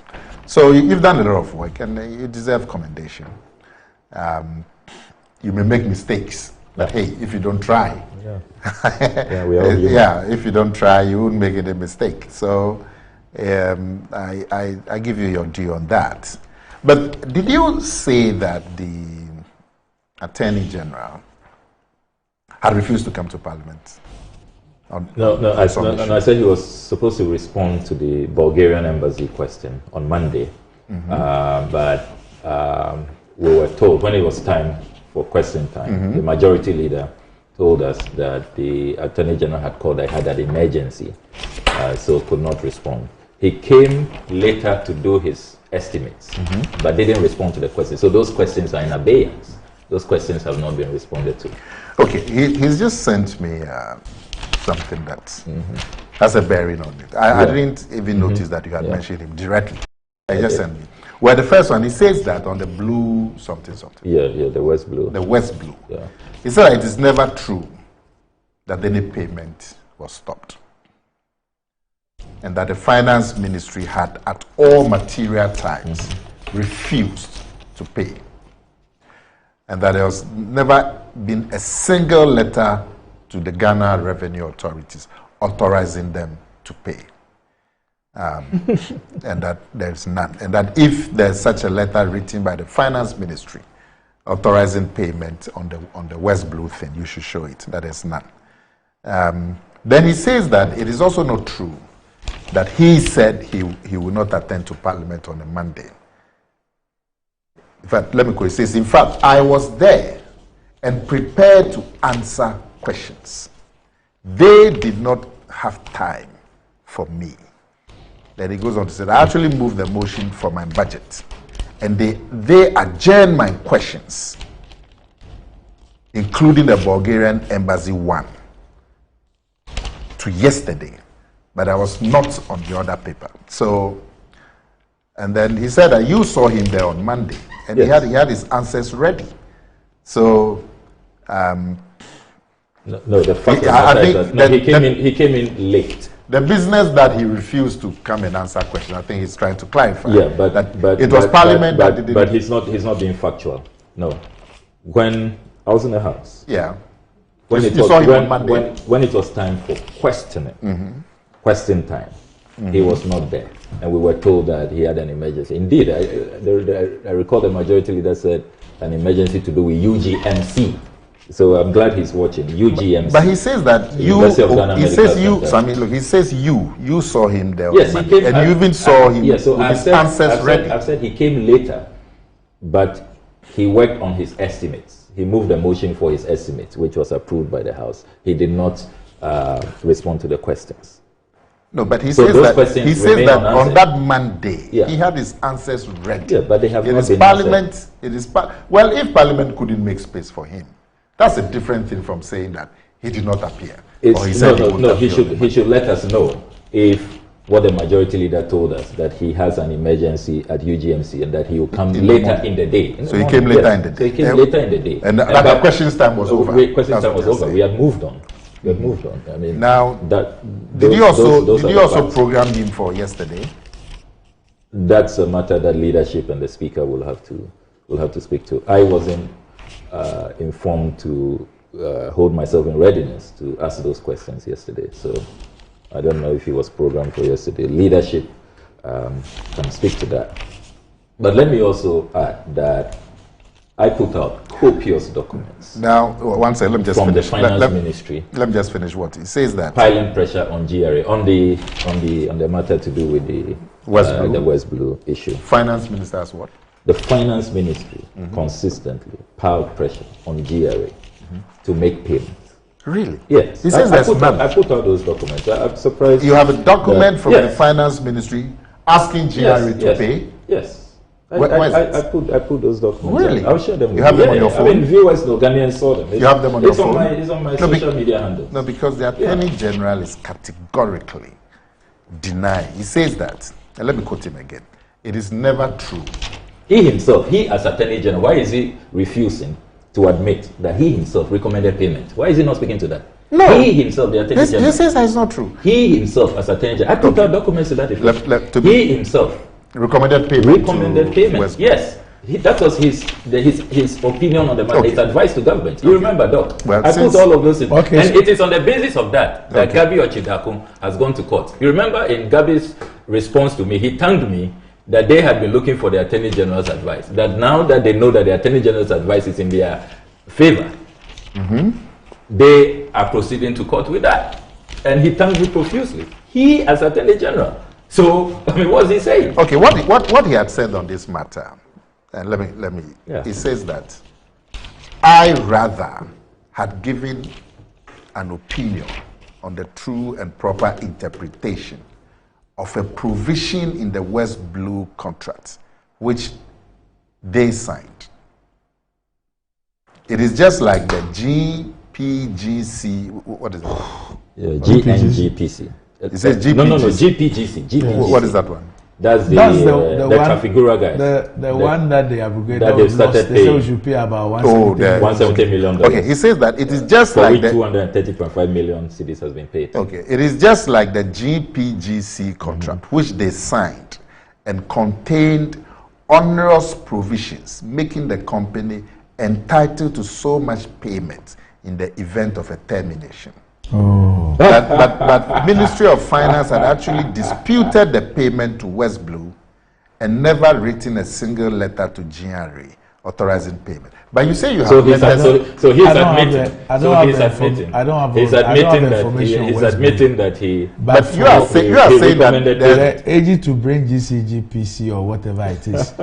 I mean, government through the then Minister of Energy wrote to the company gave the company the reason for termination.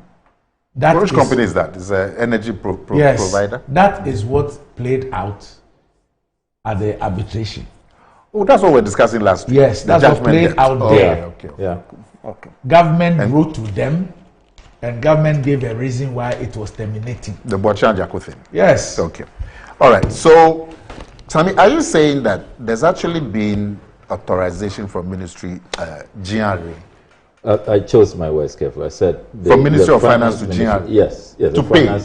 Yes, the power pressure on them to make payment, and that the Attorney General, had been on their case, that this will lead to judgment debt, and that they are not being responsive, and that they will need the GRA's movement on the matter to revert to the Attorney General. The Attorney General, you know, that worked closely with Gabi Ochidako on this matter, as I revealed in unimpeachable documents. But so you said that Ministry of Finance had written to GRA to make payment. Yes. He says there's nothing like that, and that Ministry of Finance actually resisted the payment.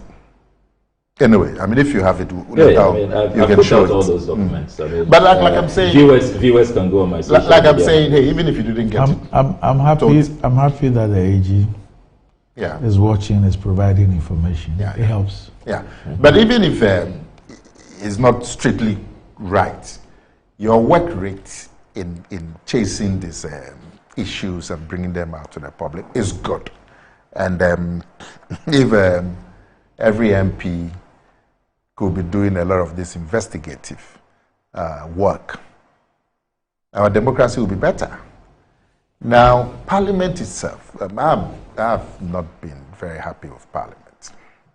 You know, we've always talked about the deficiencies in Parliament in terms of protecting the public purse. And one of the difficulties we have agreed to that Parliament faces is that you've always had a situation where the government party has usually had an overwhelming majority in Parliament, including the Speaker of Parliament. So it constrains Parliament's ability to act as a check on the government when it comes to the public purse. And you, Randy, I know your solution is that they should separate the executive totally from Parliament. Because when you have members of Parliament who are also members of the executive and so on, it then weakens Parliament in terms of their oversight responsibility. I disagree. I have said that Parliament will come into its own when different party has a majority in Parliament from the party that has a majority in the executive, controls the executive. Now, we've come very close to that scenario where the government party doesn't have a majority in Parliament. And in this instance too, the opposition party has the Speaker. So really, all the powers available to Parliament in terms of oversight over the executive now have the best chance to operate. You have the best chance now to operate. Parliament, by its constitutional powers, can summon any official who subsists on the public purse. Let's say a private company. But once you subsist, you are being paid with public funds, and your activities are being funded by public funds, and your buildings that you operate in are public buildings. You come under the purview of the purse.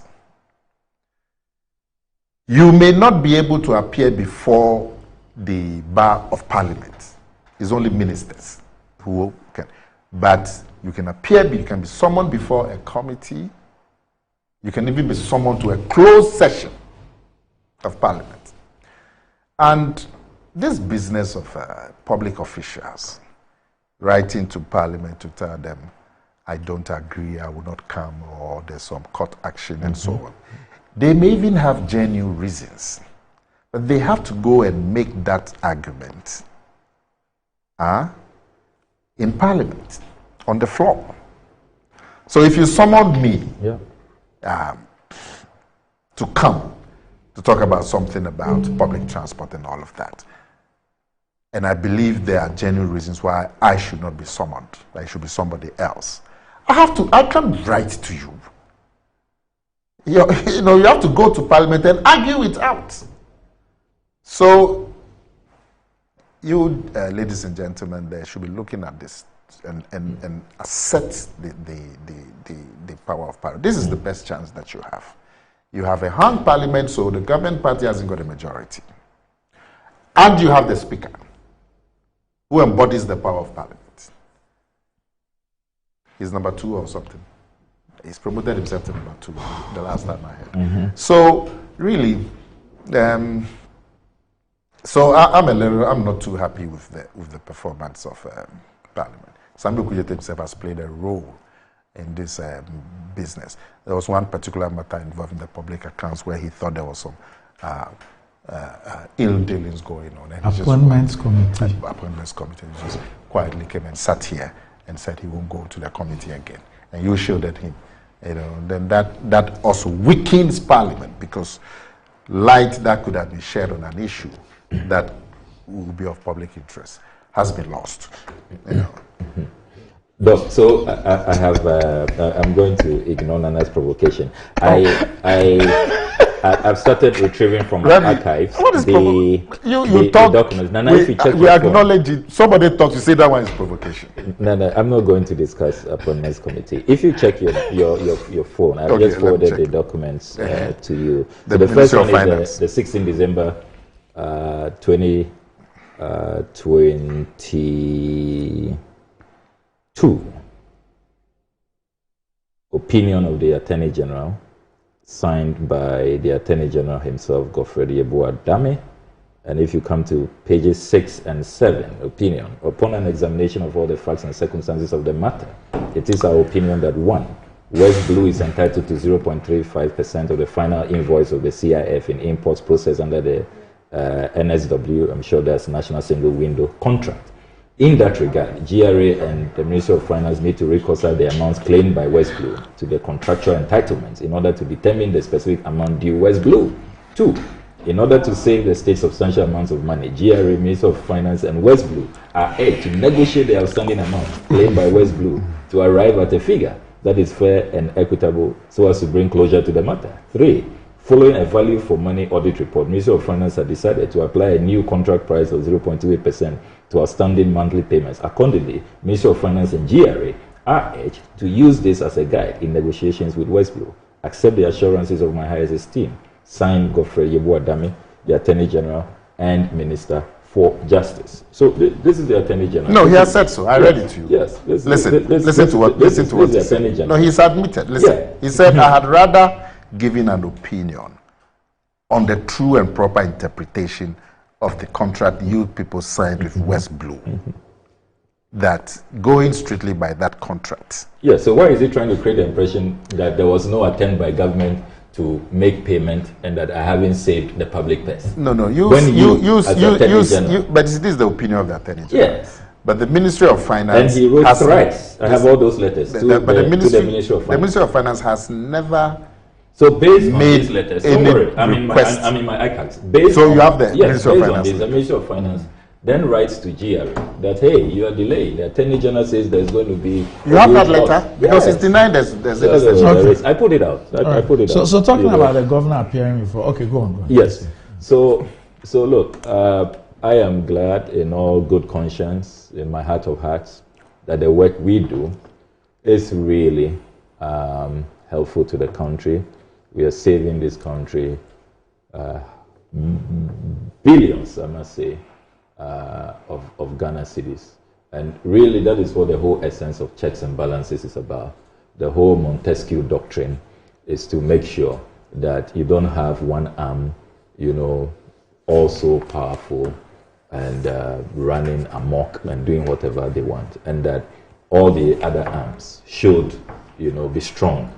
And they should do well to make sure that everybody in the governance space is accountable, and that at the end of the day we protect the national interest. So in all good conscience, and we do what we do without malice. There's no. But Sammy, listen, the work that all of us are happy about the work that you do, even if people may feel that there hasn't been anything substantial.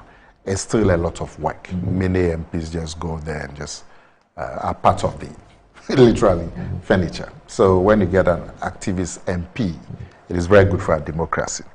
But with the balance in Parliament today, with the openings that you have opened with some of your work across various sectors, why haven't your side pushed for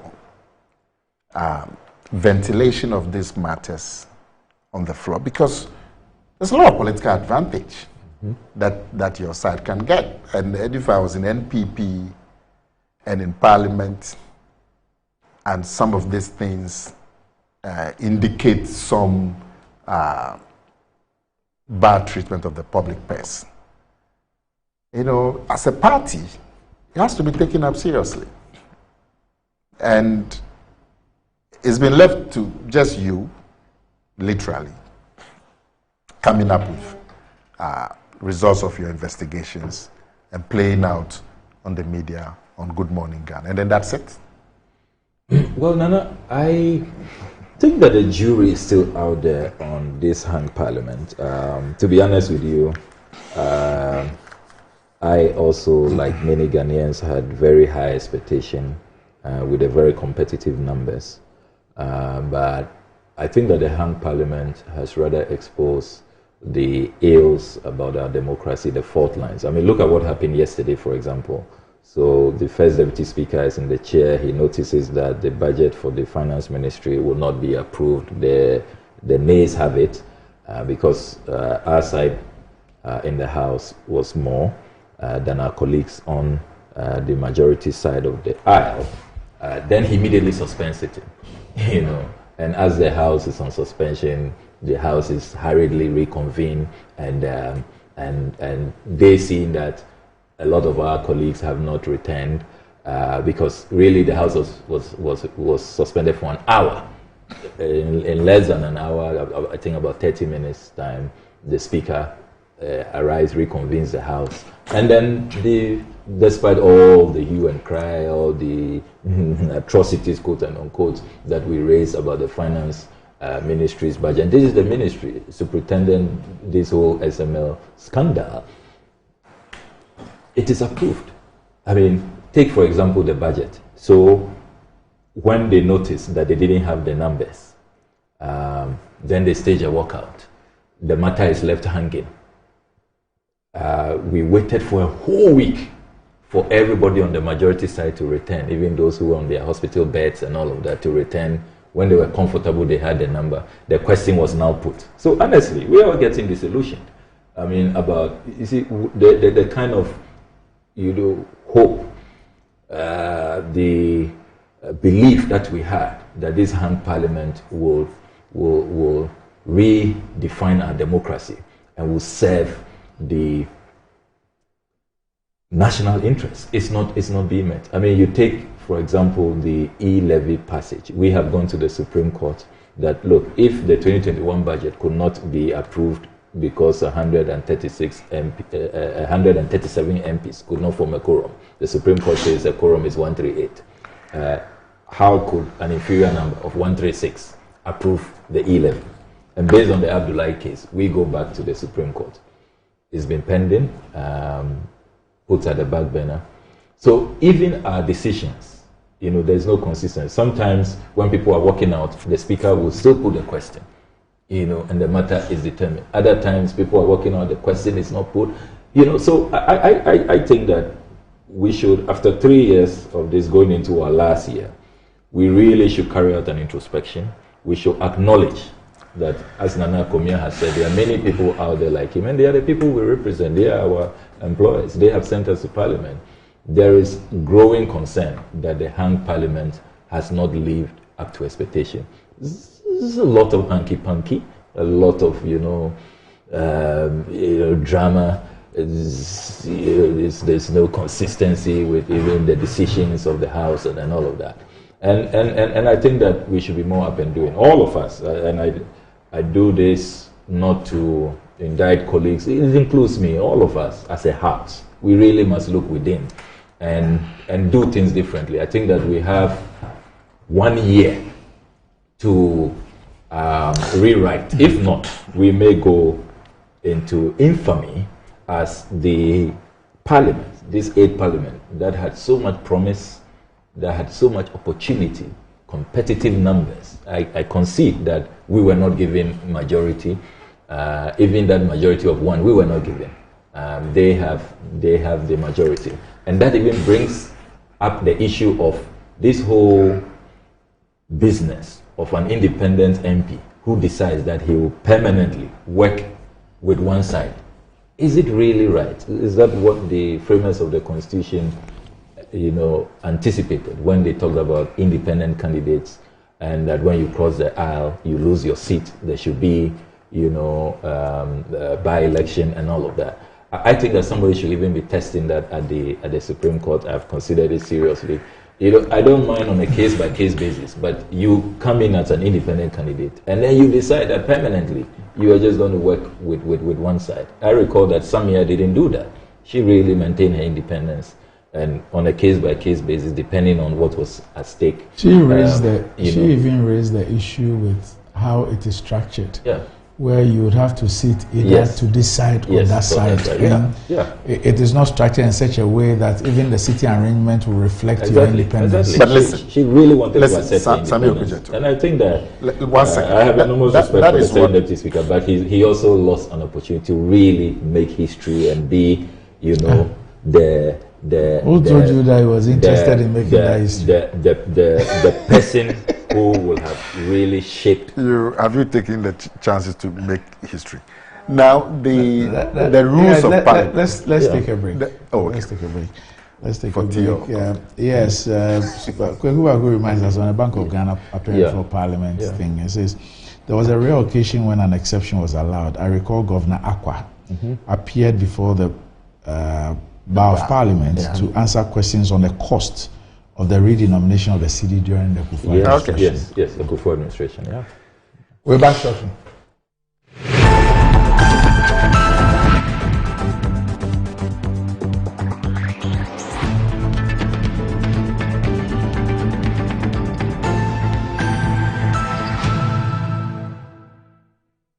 Consult Limited, a debt recovery company operating in all the 16 regions of Ghana. Not at all.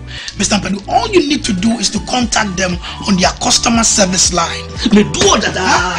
I recommend Rosic Consult Limited, a debt recovery company to financial institutions, businessmen and businesswomen, other companies, and also individuals. Rosic Consult has 98.4% debt recovery rate. We have professional debt recovery managers. You are assured of swift debt recovery. No recovery, no commission. For Rosic Consult Limited, no more write-offs. And we pre-finance the recovery ourselves. Ready for something refreshing and great tasting? For your kids' enjoyment? Angel Cola. For your graduation enjoyment? Angel Cola. Beach hangout? Angel Cola. For all your refreshing moments?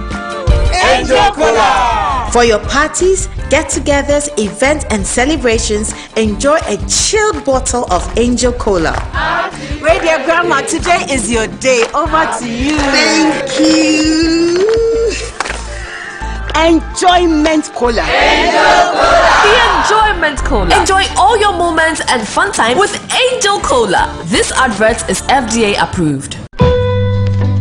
Discover the perfect blend of quality, modern elegance, and affordability with Kingdom Home Real Estate.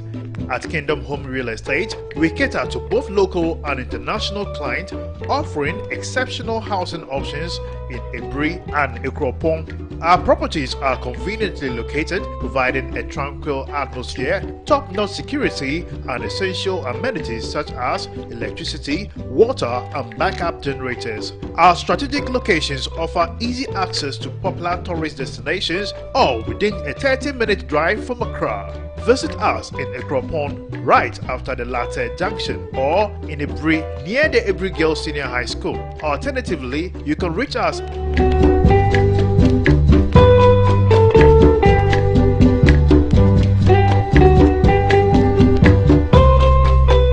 Kingdom Home Real Estate, where your dream home becomes a reality.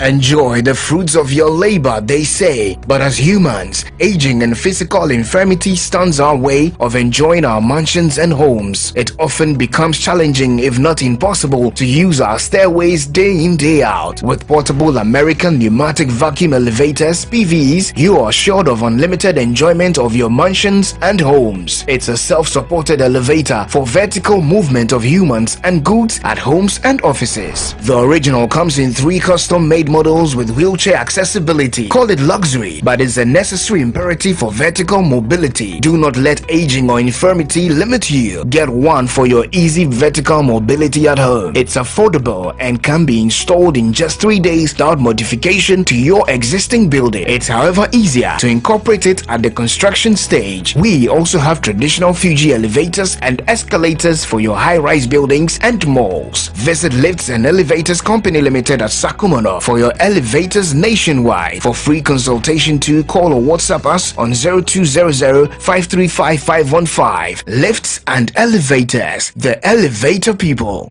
For over 20 years of serving the world with herbal and alternative medicine, we've been successful in treating complicated medical conditions with a perfect combination of herbal and alternative methods of treatment, like homeopathy, naturopathy, reflexology, and many more. We deliver excellent and effective service to people from all walks of life through scientific and traditional means. We have a well-equipped laboratory with advanced diagnostic and treatment devices to help detect your illness, so we know the right medication to be given. At Amen Scientific Herbal and Alternative Medical Hospital, we are proud manufacturers of our own herbal medication. Our zeal and passion to save lives with our patients at heart and outstanding achievements since 1996 has won us several awards. That is why we say, go herbal, go Amen. We are located everywhere in all the regions. Amen Scientific Herbal and Alternative Medical Hospital. Allahu Shafi, God is the He. Every 18 December, I come on 6 January. And your high sense bro, you don't call me. High sense free. It comes with don't call me. It don't call me price. TV, and then you have high sense showrooms in you now. The amount don't call me price. High sense condition. The amount don't call me price. America, everything. The triple sound system. A high sense bro, don't call me. High sense bro, don't call me. High sense Christmas promo. Ladies and gentlemen, I near my way showrooms in now. Yeah, this one myself. I feel to be young. Prada sense na my play. Prada my sense time me chintin ya me. I titi so, television ya titi so, refrigerator titi so, air condition ya titi so, washing machine titi so, smartphone ya titi so, sound system ya titi so, dispenser ya titi so, kitchen appliances titi so.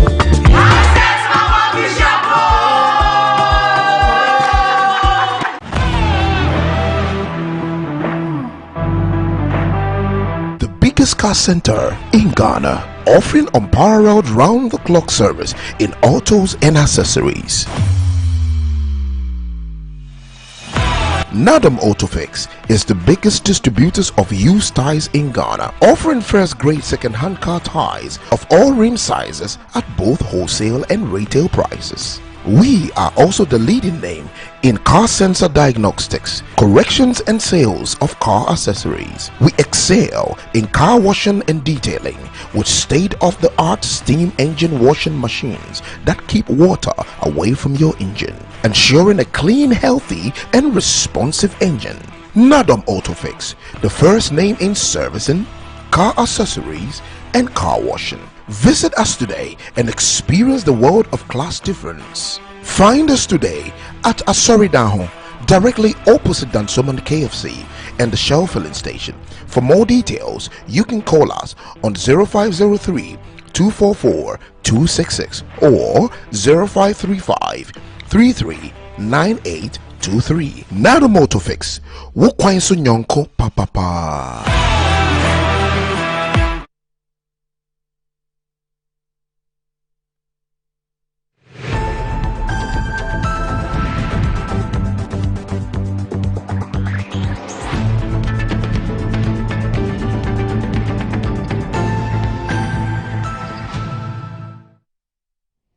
Right, welcome back to the show. If you just joined us, this is Good Morning Ghana live on Metro TV. Still with me on the show, I have Nana Komia and Samuel Kujatua Blakwa. Now, what does wealth mean to you? Do you want to live like a tycoon? Remember, it's got the Mola, got the power. Ghana's newest lottery game draws live on Adom TV at 9 a.m., 12 noon, and 6 p.m. daily. Now, pick up your phones, tablets, and computers and download the Game Park Games app on Play Store. You can also play on their website at www.gameparkgames.com or by dialing *946# on all networks. Just choose 4 numbers from 0 to 9. It's easy to play and easy to win. Charlie, make we play this game and make some mola. Nobody beats our odds in Ghana. Game Park Games, more mola, more power. This game is regulated by the National Lottery Authority and is not for persons under 18. Play responsibly. And charcoal has essential medicinal properties that help remove toxins from our bodies. The natural absorptive property of charcoal helps to remove the bacteria that produces bad breath in the mouth, hence giving you a fresh breath. Kel Charcoal toothpaste has been formulated and produced under strict hygienic conditions with all the necessary production protocols and has been approved by the Food and Drugs Authority. Constant use of Kel Charcoal toothpaste gives you a good fresh breath, whiter teeth, reduces dental plaque, makes the gum healthy and strong, prevents cavity, upset stomach, hangover, and so on. Kel Charcoal toothpaste is recommended for adults and children from 6 years. Kel Charcoal toothpaste for white teeth and fresh breath all day long. And this is another quality product from Samara Company Limited. Kel Charcoal toothpaste, happy smile. And are you ready for something refreshing, great tasting with excellent flavors? Well, drink Angel Cola is your key to enjoyment. And you've also got varieties to choose from. There's Angel Orange, which is for that special occasion. There's Angel Mango, there's Angel Peach, refresh your mood. There's Angel Apple Lime. Angel drinks produce vitality and maintain fluid in normal balance. Angel drinks refreshing, invigorating, and exciting. Angel drinks are produced by Adonko Soft Drinks Beverages Limited. Angel drinks taste like our day, and they are recommended for all, including children. You can reach them on 0244-832286 and 050-787-8668. Terms and conditions apply. And it's not too late to get that electronic appliance that you're looking for, and there's a promo that gives you a discount of up to 67%. This is the Makers Electronics Blessing Attack promo. So rush now to the showrooms of Makers Electronics Company Limited for up to 67% discount on selected appliances from brands such as Samsung, LG Moved, NASCO, TCL Media, and Toshiba, with numerous awards including Outstanding Customer Service Company of the Year, Responsible Electronics Company of the Year. Makers Electronics have quality but affordable home appliances and consumer electronics with 2 years manufacturer defect warranty. So visit their showrooms at Taifa Burkina Highway, Amasaman Zongo Junction, Oyare Fatem and Boga Junction, Kaswa New Market, Sherman Vaco Flats, Kumasi Ahima Kokobin, and Takrade Fiekuma number 9 Market. You can also call them on 055-2222-253 or 055-2222-254. The Makers Electronics are large and in charge of quality but affordable home appliances and consumer electronics. Terms and conditions apply. And Kingdom Home Real Estate provides quality but affordable housing facilities for sale. Their facilities are located at the serene environment of Equiapime Kupon and Ebri, where you get the best weather conditions. They are just a 30-minute drive from Accra, and they provide a modern touch of comfort. They also provide high standard security service plus CCTV, standby generators, constant water supply, and electricity. They are surrounded by lovely tourist sites such as Debris Botanical Garden, Boti Falls, Safari Valley Resort. All you need to do is to pay 70% up front, and the rest, the 30%, is spread over a 2-year period with no interest payments at all. So you can locate the Bri properties close to the Bri Girls School and the Kropon properties right after Latte Junction. You can reach them on 0559 761 144 or 0555 621 611. Visit them at www.kingdomhomerealestate.com, or you can check out their Facebook page. Yes. So I have found the letter from the Ministry of Finance. I forwarded it to you. So you can share it with the Attorney General. Let him know that we have the documents. It's dated 7th June 2023, signed by the Chief Director of the Ministry of Finance, Eva Esalba Mess, under the head notes, recovery of assets and outstanding fees owed to West Blue Ghana Limited. It's addressed to the Commissioner General, Ghana Revenue Authority. So, what does it say? This is the document I'm referring to, which makes reference to. I've sent it to you. You can read it. Make reference to the Attorney General's advice, and it. I can read the last paragraph. Which says that we are by this letter requesting that your office furnishes the Office of the Attorney General with a response to the issues outlined in our letter of 24 February 2023, and B, provide West Blue with a response to his letter of 3rd May 2023. So it confirms the fact that the Ministry of Finance was piling pressure on the GRA. Where's the pressure? No, you go through. No, that. Show me where the pressure is. Read the letter. The whole letter. You know, so Doc, we know what we do. So it says that we know why we do what we do, and it is important to emphasize that thanks to the work we did, at least this behind the scenes, dealings has been stopped. Now, Gabi, who remembered, you must remember that claimed that this West Blue deal under the Mahama administration was inflated, and he wrote several articles about it. Went on social media, called former President Mahama names for this West Blue deal. Now something that you say was inflated, there was no value for money. You, this same Gabi Ochidako, you are telling us that Mahama apparently didn't pay them enough and that there are outstanding payments. I mean, can you believe Have you brought it to his attention? Can you believe that? Can you believe that? So incredible. So incredible. Randy, what was that? That's your question. Have you brought it to his attention? Whose attention, Gabi? Yeah. I'm not answerable to him. He's he wrote a statement responding to me, but that aspect he can't speak to. He's never spoken to the fact that what caused the U-turn, why he accused President Mahama for inflating the West Blue contract, that there was no value for money, the procurement issues even went to court. Afenyo Makin was the lawyer. So he has made a U-turn. Now he makes a U-turn. Have you confronted him with the U-turn? No. Have publicly spoken about his Okay, so the Ministry of Finance, where in the letter did you say they were asking payment to be made? No, you read it. I can't see. They didn't say they were asking payment. They said they were piling pressure. Where's on the the pressure? GRA. Where pressure means they're asking them to pay. No. Yes, that the Attorney General is saying. If you read the full letter, I think the letter says that the West Blue has made some demands. Demands, yeah. The Ministry of Finance has forwarded those things to GRA. Yeah. Yes. GRA is not responding. It's not responding. To it. Yeah. And so they should respond. Yes, they're asking them to send a response. Particularly based on the Attorney General's advice, and that they should also copy the Attorney General in their response. Yeah. So and how is that piling pressure?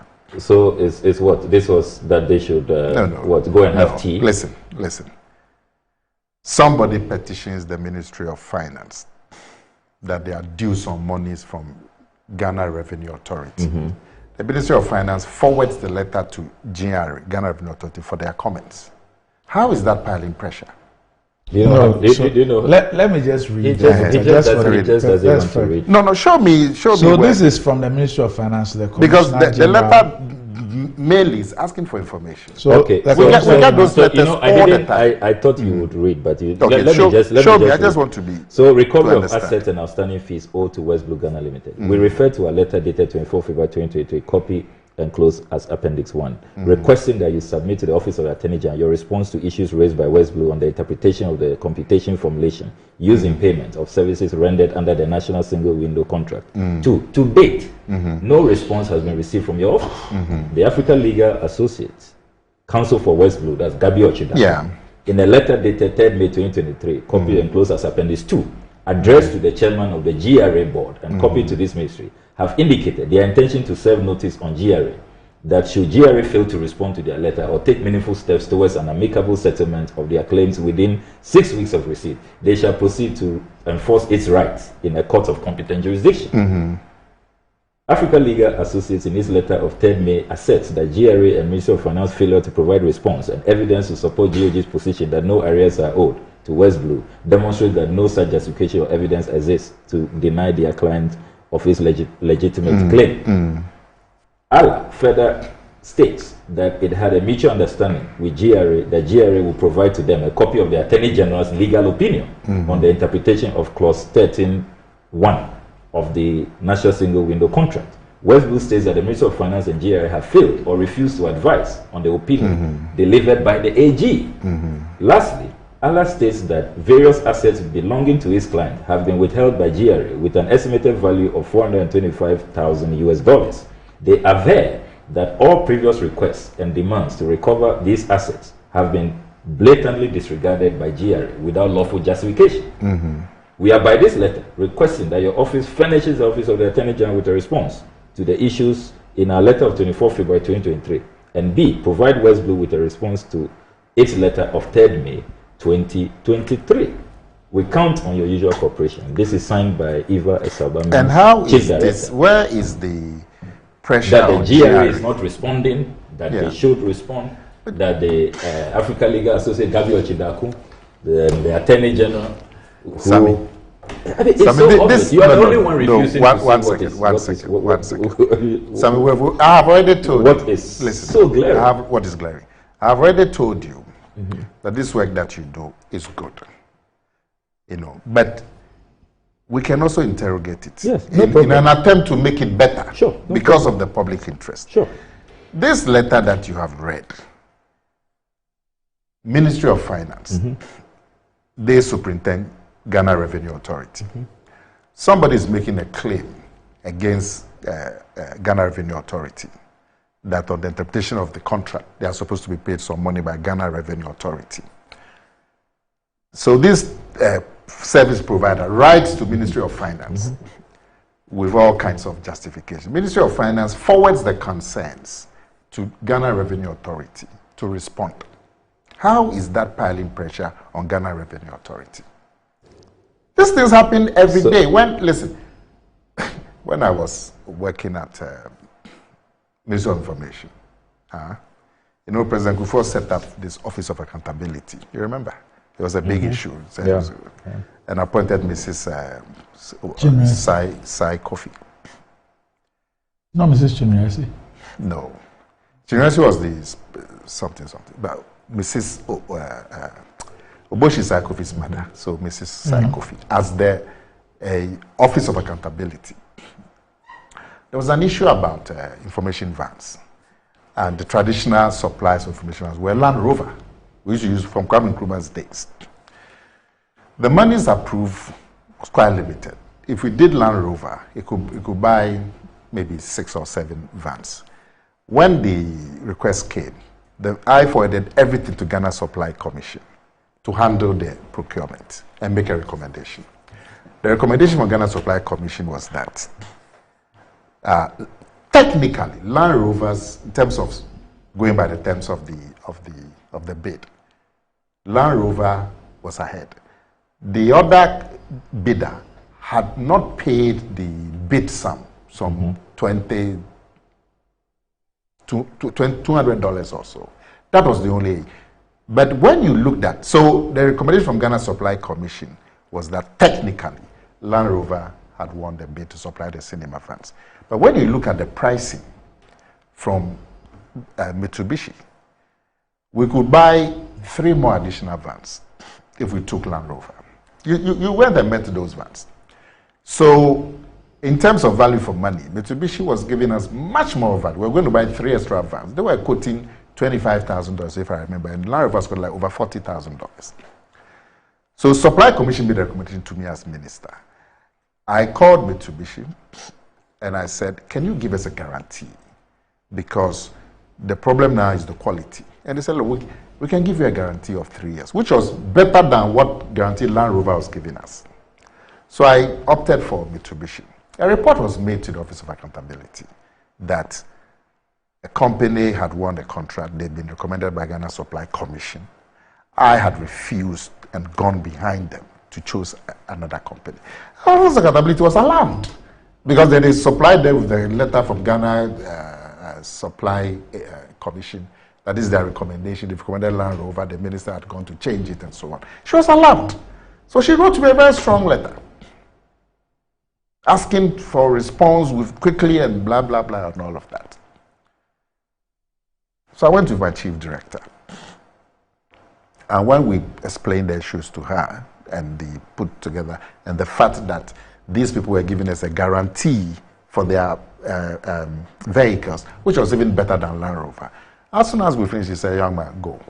That was the end. But if you look at the letter from the Office of the Office of Accountability, the way it was worded, going by the documents, you would think they were putting pressure on us. In fact, we had panicked. So I'm saying, as a public agency receiving a petition with threat of legal actions and so on, they write to the GRA to request for information and comment. How that can be interpreted as putting pressure is what I'm still trying to understand. I mean, look, it is clear that the Attorney General gave a legal interpretation. The Attorney General said that from the professional point of view, looking at the contracts that was signed, the people were entitled to some of the claims they were making. That's strictly legal. And you don't find it strange that he gave that legal opinion? He says that, or made that interpretation without input from the Minister of Finance and the GRA? He's admitted that from his legal perspective, from the contract that was signed, and we've been talking about judgment debts and so on and so forth, says that, look, there could be a legal case. But Ministry of Finance thought otherwise, or GRA thought otherwise, and that's why the payment was being resisted. But you are claiming that there was pressure on. Yes, my point is the pressure that you said was being put on GRA. Yes. But from the letters that Ministry of Finance wrote, it's very obvious. When you look at the second paragraph, it says to date. They will actually be rating the GRA for not responding. But if you say respond, how is that look, Doc, putting pressure on you to pay money? Doc, response is not pressure to pay money. It's only Nana Komia who fails to see these matters. Who else so I mean, the Ghanaian people have seen the Ghanaian people. You represent the Ghanaian people. But for our intervention, there will have been this payment behind the scenes. I mean, if you make that claim, even though there's no substantive backing. Nana, you should know. You are experienced enough to know that in this business, sometimes people run to you. For what? People, how do you think we get these documents? Let me tell you. Look, there are some patriots in the system. You know, even in cabinet. Let me tell you. In high offices, various institutions. The reason why I'm asking you are collaborating in the national interest. The reason why I'm asking and they have to be commended. The reason why I'm asking you to be a little bit restrained as you do this good work is that take your own personal circumstances. When you were working as a deputy minister, somebody that you know had written to you that, oh, I've done this and I'm supposed to be getting this, I have a court judgment, I have this, I have that, I have that. The court say I should be this, all of this should be done. The Attorney General is refusing to pay, it's becoming a blah, blah, blah, blah. You, probably with all good intentions, got to the Attorney General to make an inquiry. No, I just forwarded the documents. To the Attorney General? Okay. As far as the Attorney General was concerned, you were putting pressure on him to authorize the payment of monies. You remember? Is that not a long stretch? I said a long stretch. Well, that's why I'm using you, because you are sitting here. And I'm saying be a little bit restrained. I'm always because in that restrained. case, I'm always the diligent. Attorney General came out to say categorically, but you said you forwarded the concerns of the person to the Attorney General. But the Attorney General came out to say that you were putting pressure. Yeah, but that's what I'm saying. Just be a little bit restrained. That's all. I cannot end the year without touching on the floods. And if you allow me a few minutes, because if I follow Nana Komia on his Gattuso skills, I would miss a great opportunity. Let me, first of all, commend the resilience of my constituents. You allow him to get away with all this bullying that he comes here to do. It's not been an easy moment for us, a traumatizing period. As I speak to you, there are thousands of them who remain in classrooms. They'll be spending Christmas in classrooms under very congested, inhumane, insanitary conditions. You don't wish that even on your worst enemy. Of course, we'll try to cheer them up. We'll organize a party for them. Let me commend GPHA. They came in yesterday with a lot of Christmas goodies, the Ghana Ports and Harbours Authority. Let me commend Omni Basic Bank, who also visited us yesterday with Christmas goodies. There was a Ghanaian community in Nashville, Tennessee, who flew all the way down. Very, very kind of them. And then I must also salute Prophet Daniel Amwatin, who came in yesterday to cut short. He and his congregation have decided to build settlement houses that can take care of about 100 people. They will also construct a church and then establish a farm. So we've enjoyed tremendous goodwill from our President Mahama. So what is left now? Ibrahim Mahama. What is left now? What is left now really is the housing we have to do. You know, we have delivered the first 300 thanks to Fair Sky, and the numbers are huge. So new housing. So the people are not going to go back to their Yes, because 1,500 homes are damaged, totally destroyed. Yes, so they have to be rebuilt. Yes, we must. Yes. In the same place, or they have to be relocated? Higher ground. So they have to be relocated? Yes, relocated. And where they are now? Because what we are doing now, you know, we've delivered the first for 300 people. We've started the second. We ended the second week, ending tomorrow. We hope to break our record, do this one in 5 weeks. And then the Prophet Amwatin is starting a third one. So we need to build houses for them. Okay. So resettlement and then compensation, because they've lost everything, their livelihoods, properties. But the house, the resettlement is urgent. It's urgent. So now they are living in what, classrooms? Yes, classrooms. 21. At Mepe? 21 schools. In Mepe, in Bato, the Bato traditional area, Agbetipo has the second biggest camp. 1,255 people are there. They're living in camps? Yes. Okay. Yes. Classrooms and then tents that we have put around the schools. You have a camp in Fujoku. So we take it that the people in camps, their homes are totally destroyed. Yes, totally destroyed. And they have nowhere to go to. Yes, so they have nowhere to go to. So that is really demanding situation. And what is government and to, VRA saying about the resettlement? Yeah, that's why I've been hard on the VRA. The VRA appears to have just, abandoned us. When you speak to them, what do they say? They have left. They say what? They don't have responsibility. The constituency. When I speak to government officials, I spoke to the Ministry of Works and Housing. They said that they are waiting for the budget to be approved because they can't make any move until the 220 million, which was put in the budget. So they are looking at next year. But I filed a question on the contingency vote. Again, that was advertised by the finance minister, didn't show up. We have 533 million that we could spend this year in the contingency vote, which I thought that for such an emergency situation, some could be deployed. That's what you do. So that's what it boils down to. Yes, that's what it boils down to. Get some resettlement going. Yes. Urgent intervention. So we move them out of the classroom because it's led to all kinds of health, complications. People have skin diseases, respiratory diseases, and all of that. But I must thank the Ghanaian people. I want to use this opportunity to really offer profuse appreciation to Ghanaians. Those who have donated for my office alone, will you believe it, Nana, is 209 as at yesterday when we updated the records.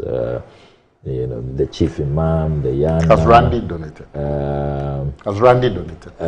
I think on your birthday you should do a fundraiser. Yeah, it's a good idea. What do you think? It's a good idea. Huh? But I must. We'll come and drink along. I must say that he has directed some people, so he has been helpful. He's directed some people. I have facilitated donations, a lot of donations. Yeah. So you still have that your power, yes, which you had during back beans. I've always had it. Oh, Nana, come here. I'm more powerful now. Oh, even more powerful now. I'm more powerful. But Bagbin is number 2. I'm more influential. Now he's number 2. Oh, but Parliament, you can't be number 1. Parliament, they don't have money. They say they cannot even pay their staff for Christmas.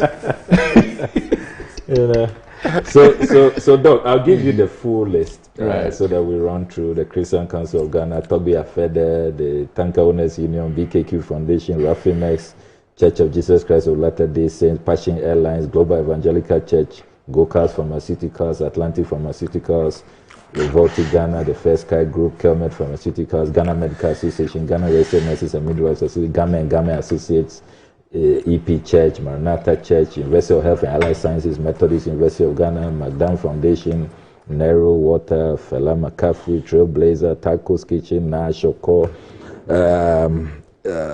Jackie Apia, Honorable Akwanas Kwanza, Mr. Ibrahim Mahama, Ike City Group of Companies, William Asante and wife, GPRTU, Unilever, Wembley Sports, Stephen Apia, World Food Program of the UN, Cuban Embassy, Turkish Embassy, the German Embassy, the GIZ Group, My Wombs Construction, Prophet Daniel Martin, Pan-African, Metro TV, TV3, Joy, City, Red Cross, Olam Agri, Lady Mercy, Diamond Capital, Radio Gold, Mr. and Mrs. Atuahoy, Trey Foundation, the Ecozol, Baby Blaze Ghana, Indomine, Vodafone Ghana, Dr. Samuel Amutobian and Tobinco Pharmaceuticals, Specialized, Prabon Greenfields, Ghana Link Network, Social Activism for Women, Venom TK, Professor Atu Duncan of Koa Mixture, Catasco class of 1970, pardon me,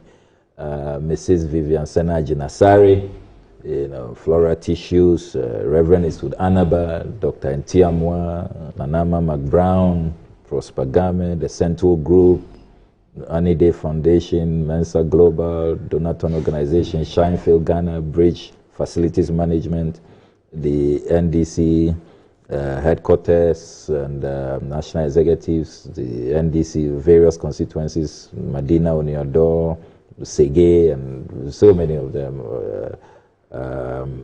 Christ Inspiration Breakthrough, Mikandru Ventures, National Union of Town Students, Cool Breeze Drinking Water, NDC Volta Region Youth Wing, Alaji Mobad, Mr. Dongo, BB Bikers, and GSA, ECG Accra East Branch, the Bessie Family, the Temagov City GIU International Christian Academy, the Muslim Businessmen Association in Accra, VN Commodities, Amen Foundation, the ARS Church, Long Reach International, Mrs.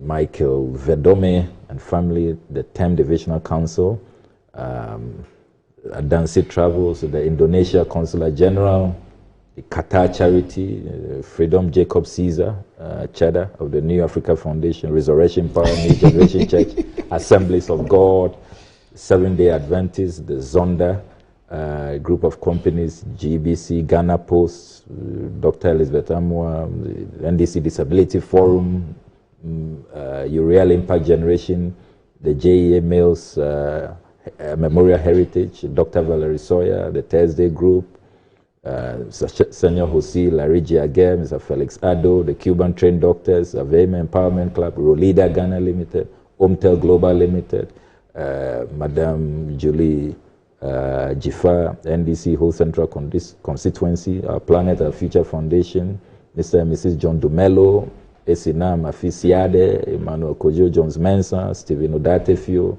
the Heritage Christian College, World Vision, the Teacher Trainees Association of Ghana, Sunny FM, Mindful Mandate Advocacy, Lawyer Beatrice Annan, Beauty Sekpe, the Methodist Church of Ghana, the Honorable Joan Jan of Memphis Central, St. Francis College of Education in Hohoy, the National Women Committee of the NDC, Togbe Agbakla, the second, SSA Construction, NUSE Foundation, Lieutenant Colonel Joseph Kwame Ziga, Global Volunteers Corps, the Savior Church of Ghana, I Pray International, the National Chief Imam, the Pediatric Society of Ghana, Togbe Doglo, Anuma, the CIS of Aveno Traditional Area, KEK Insurance Brokers Limited, Ghana United Brand Ambassadors, the YANA, the Reverend Joe Metil Ministries, Jackie Apia, Old Vandals Association, the German Embassy and GIZ, I mentioned them earlier, Candid Ghana Foundation, Abdul Hamid Ibrahim, Amuzu Kwejo International Community School, the NDC Volta Diaspora Caucus, Apex 10 Agro Group, University of Professional Studies Accra, Ni Adote Adawulu, the first, the Chief of Basis Somina, the whole Technical University lecturers, Rosa Foundation, Apotica, Ablekuma West, Women's Wing of the NDC, Techiman Ever Community, Election Has Consequences Group, Life Foundation, yes, it's Health for You Organization, All Pay and Remit Choice, Abdul Majid Peregrino, International Central Gospel Church, Prayer Temple, Hold My Hand Foundation, the Anbaria Group of the Sunnis in Tamale, Her Ladyship, Gertrude Arabai Sabah, Saki Tokono, the Chief Justice and the Judicial Service of Ghana, and our revered judges of the High Court and Apex Courts, the Peace Ointment and Herbal Center, Volta Regional Pain, International Medical Associates for Global Health, the Blaze Shipping Foundation, the Kondia Family Association of Ghanaians Training Cuba, Madam Barbara Tulu Clemens, Country Director of the World Food Program. She has offered scholarships and laptops to the volunteer teachers. Contractor Afa Isa, Omni Basic Bank, Active Minds Reading Club, the Ghana Association of Middle Tennessee, Ghana Ports and Harbour Authority.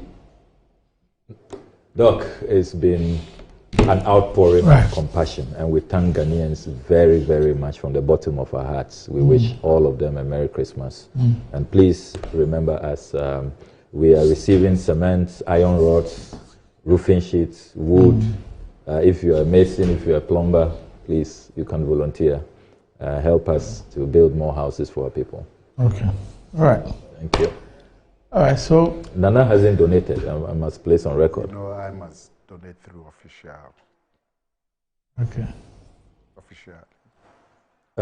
So this is not official. Is it official? I thought these are donations to you and the MP's office is official. We've set up the Accountability Council. We are putting out reports. Nana's man also donated. He didn't mention his name. So MP's office official. DMB also donated something, or that one didn't come through you. DMB. I'm told he gave the Sierra Leoneans more than he gave the Ghanaians. But he gave some. Yes, so, yes, it was done in Central Town through the DCs. You know, I'm accounting. Yes, he did it through the DCs. The DCs. So official. But he gave Sierra Leone more. Yes, he gave the Sierra Leoneans millions. The Sierra Leone 160,000 for the Sierra Leonean donation to share was a government of Ghana donation. Okay. The one he gave to your constituency is personal donation. And how about the one he gave the delegates, the millions that he gave the NPP delegates? It was slightly more than what John Mahama gave to them. Not slightly. Hundreds of millions. But you know, he also had a list. Is it because we are not delegates? No, he has a list of donors longer than yours. Yes. And the list of donors couldn't come true for us. They are still coming you with official sources. I'll give you the opportunity to thank the donors. Oh, yeah. Wish America is going to thank them. Yeah. The donors alone. Yes, you can list them. You can list them, like I have done. After you have spent 15 minutes listening and thanking them. Free airtime. Okay, and donors, please. Thank you very much. Oh, you don't want to list them? You list the first 5.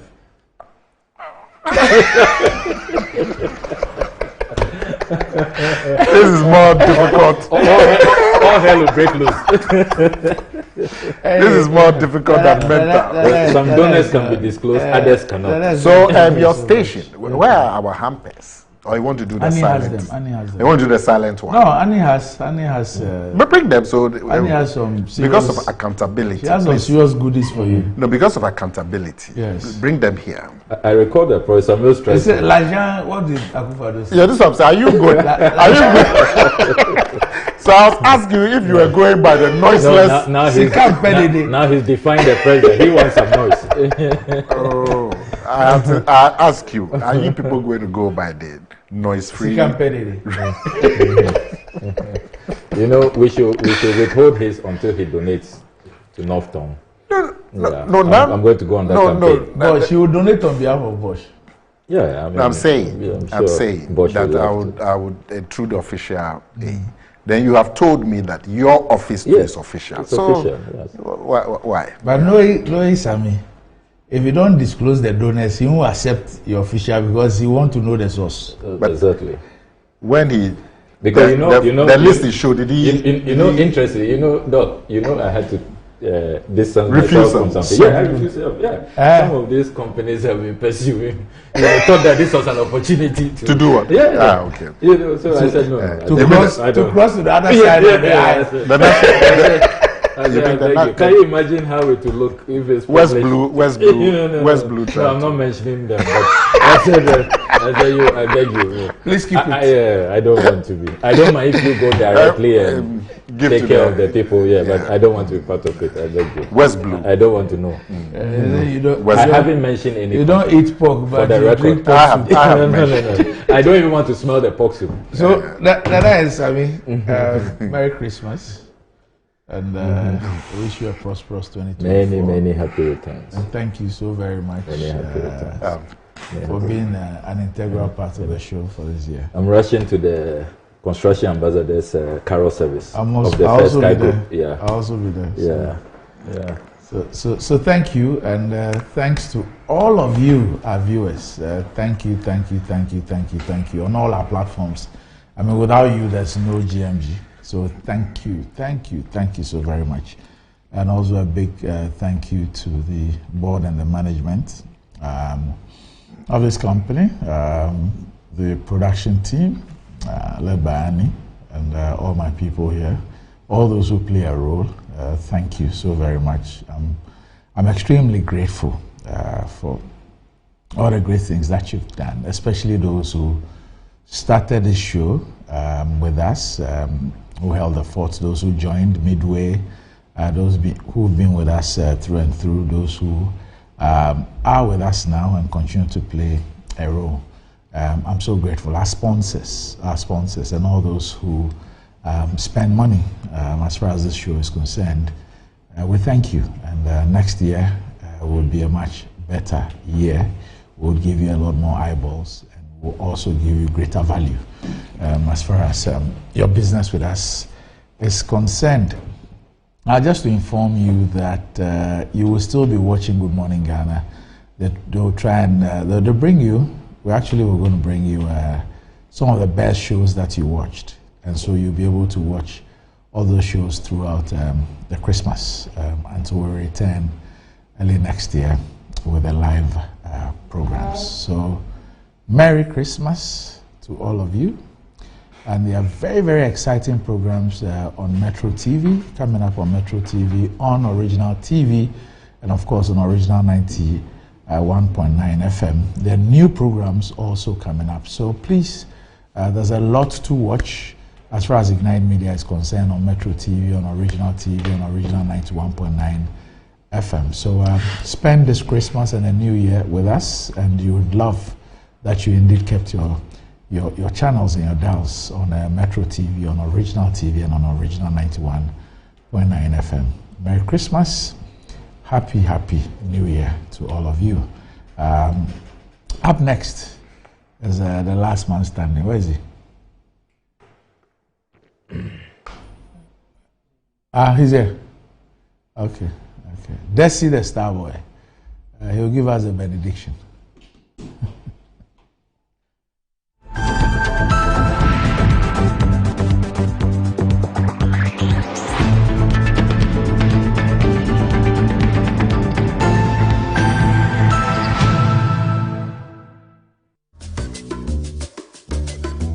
Fiscal is showing his boss the efficient new technology they've installed.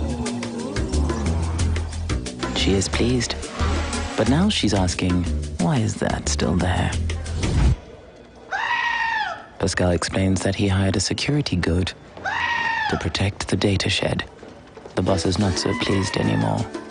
If you haven't upgraded to cloud storage yet, it's time to get business done better with MTN Business.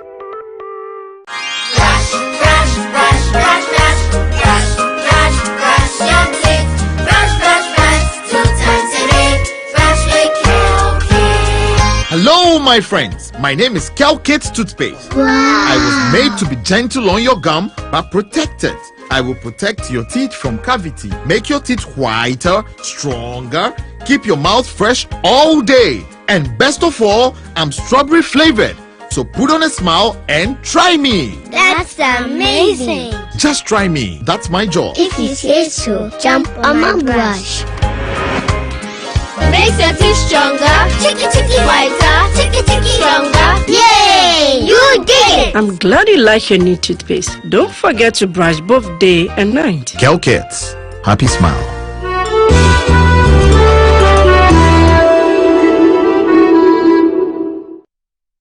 My son, there's more blessing in giving than receiving.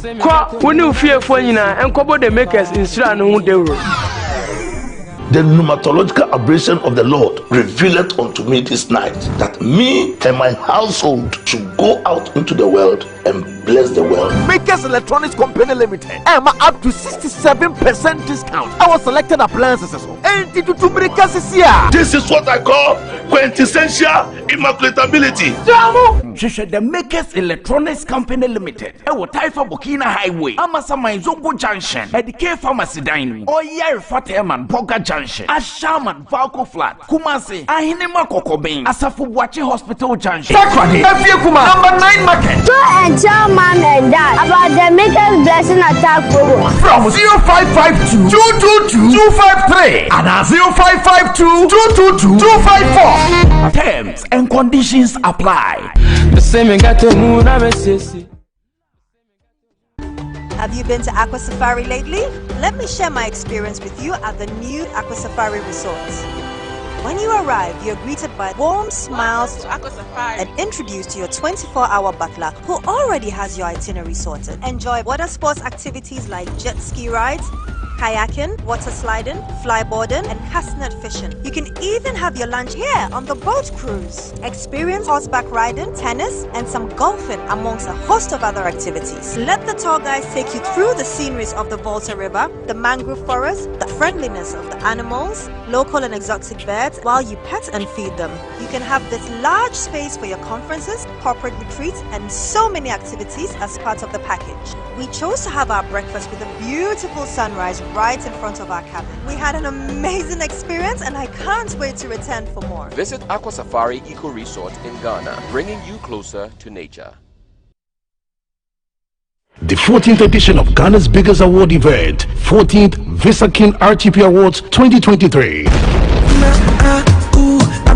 The prestigious Visa King RTP Awards comes on at the Accra International Conference Center on the 27th of December, 7 p.m. It's a black tie event for all nominees. The best dressed lady and gentleman receive $1,000 each. Limited tickets are available on rtpawardsadafrica.com. The 14th Visa King RTP Awards is sponsored by Visa King Travel and Tour Limited, Jimre Estates, Special Drink 920*111#. Enter nominee code 155 to vote.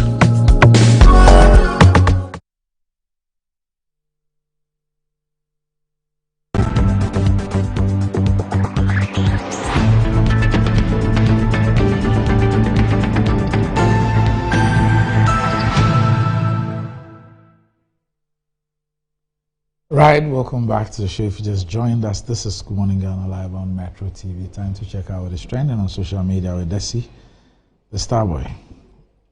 Desi. Look, Good morning. Good morning.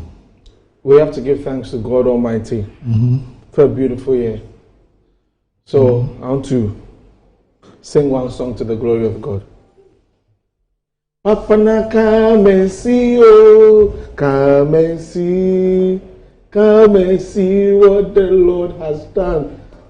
Come and see what the Lord has done. Come and see what the Lord has done. Come and see what the Lord has done. Let the church say amen. Amen. Oh God, you have done well for us. Look, we thank the Lord for a beautiful year. Amen. A beautiful year of amazing stuff. A beautiful year that on this show we had prophesied that 2024 will be a life-changing opportunity. Kiki, please, play me Annie's favorite song.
And so that is one of the highlights of the show in 2023. A beautiful song composed in honor of our very own Annie. Who? Annie Bofo. Annie. This song was composed for her, or you are playing? Said the idea.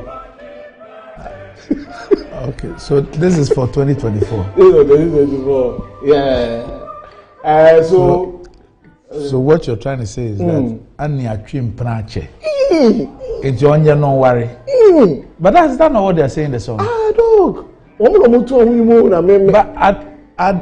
what I said, I don't know the lyrics of the song. Well, the lyrics of the song. So if you're playing it for Annie, then what you're saying is that because they use somebody's name, which name they use? Kofi or So you replace that name with Annie. Then how will you sing it if you replace it with Annie?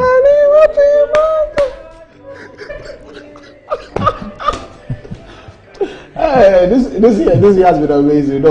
So the Black Stars will be going to Ivory Coast next month. Yes. Remember when we played in Kumasi and we won? A fan was super happy in a Faroa, in a Garoa. That was one of the videos I was trending on Twitter this year. Let's just refresh your minds with that particular video. You see, tonight, Ghana win, na winiwa. So boys, we have to chill, na chilewa. So tonight, we jack up, mana jackewa. We are going to drink, smoke, and sip something nice in the Sarawa. You see, tonight, Ghana win, na winiwa. So boys, we have to chill, na chilewa. So tonight, we jack up, mana jackewa. We are going to drink, smoke, and sip something nice in the Sarawa. So that was my colleague Nana Yaupukwa Grohine who conducted that interview that went viral on social media in a Serewa, in a Black Stars. Yeah, so AFCON, in a AFCON. We have to win the AFCON. But no, I have a question for Tornado. As we are in December going into January, how is he putting the money together? Who? I mean, it's a married man with twin Well, fortunately for him, I mean, he will use religious as a. He will give religious reasons. That sunrise. So Christmas. Oh, okay. But Sabinus has a tattoo for us. Sabinus Nigeria. Yes. how you can deal. How you can do, you know, put all your money together. Okay. But I don't know at the end of the day if he made the right choice. Okay. So let's watch. And well, you can't pay for both. Yes. Okay. And you took all the money and put it on a woman. So whichever way to go to a woman.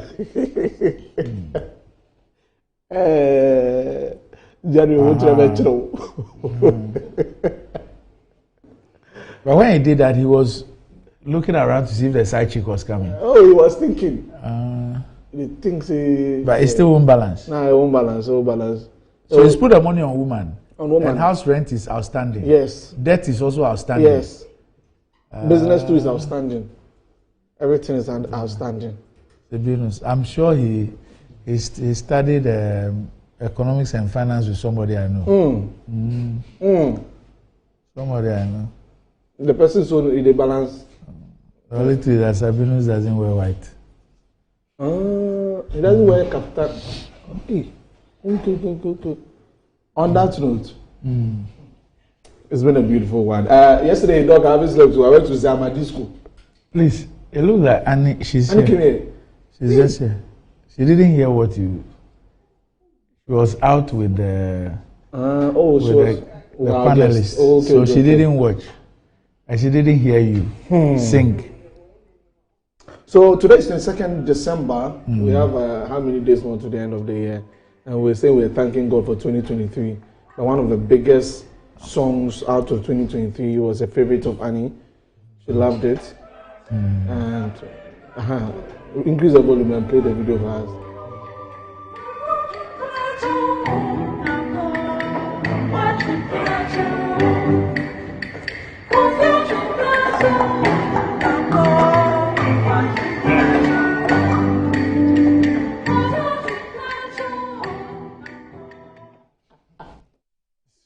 So I'm sure 2024, I will mute me when I come. So there's a project I want you to say you've been dealing with the musicians. Okay, I should book them. So I want you to get them to do a remix of this song. Annie will dance with it at a wedding. You know, this tempo she can't dance. Yeah. This one you just have to stand and be. Yeah, that's what I do. That's so if they can do a remix. I'm thinking of a collaboration between Adani Best to shame everybody. Adani Best. Adani Best. Yes. Adani Best featuring Patapa. Oh. Yesterday he performed at the Black Coast concert too. It was amazing. Who? Adani Best. Oh yeah. He's an amazing musician. There's no doubt about that. So an amazing musician. Since he is Ghana, to can speak the Ghana. If you thought the Ghana to go here. Oh no. So on that note, look, thank you to our viewers. This year, I want to appreciate our viewers because of this platform. When I go out, I don't join queue. Yes, at events. Okay. I went to VGMA. The security was trying to do long. One of our viewers came out and was, hey, come in. I entered. Okay. A lot of. So thank you to everybody. So Annie. We thank her. She has decided that from next year she won't do Good Morning Ghana. So. She won't do. She won't produce and she won't host the Monday. Okay. All right. So we will replace her. So we thank her for her. We are grateful we'll find for us Gracia for her. Let's Gracia will be her husband. With the vacation, you are too young. Otherwise, I would have. Don't you say? You are too young. Otherwise, you are up for the challenge. Oh, I mean. Oh, what? It's the doing of the Lord. Why when is that? It's the doing of the Lord. No, I don't understand that like that. It's the doing of the Lord that you marry Annie. Oh no. Hey. Oh, this one there, you like you. You like this one. Like what? Sugar mommy. Please, our viewers, this is all we can give you for Christmas. Manage it like that. From January, you start paying VAT or insurance. when you take money to go and pay your insurance, you will pay about 22 or 23% as VAT on the insurance. Whether it's your trotro third party, taxi third party, or your Uber car, your private car, your whatever, whether it's third party or comprehensive, whether it's insurance for your home or your business or commercial, whatever, when you pay, you will pay VAT, 22 or 23% on top. So please, at least before you start paying, manage Desi like this and laugh small. Oh, no. Anyway, so it's been a great year. Despite everything, God as usual. God day with day. It's been He showed up for us as always, and so we can only thank the Almighty for bringing us this far. And of course, the greater thing is our optimism and the knowledge that He will take us even further. We can only thank God. And I thank all of you, all of you. Okay. Tornado, Jennifer, the crew members in the control room, everyone is saying Kiki, to Joshua, to Alex, to Doris. Kiki, how many times does he speak in a day? Kiki know they talk like that too. He's always quiet. Steven, everybody. But this one says a happy birthday to our very own friend and colleague Bebe.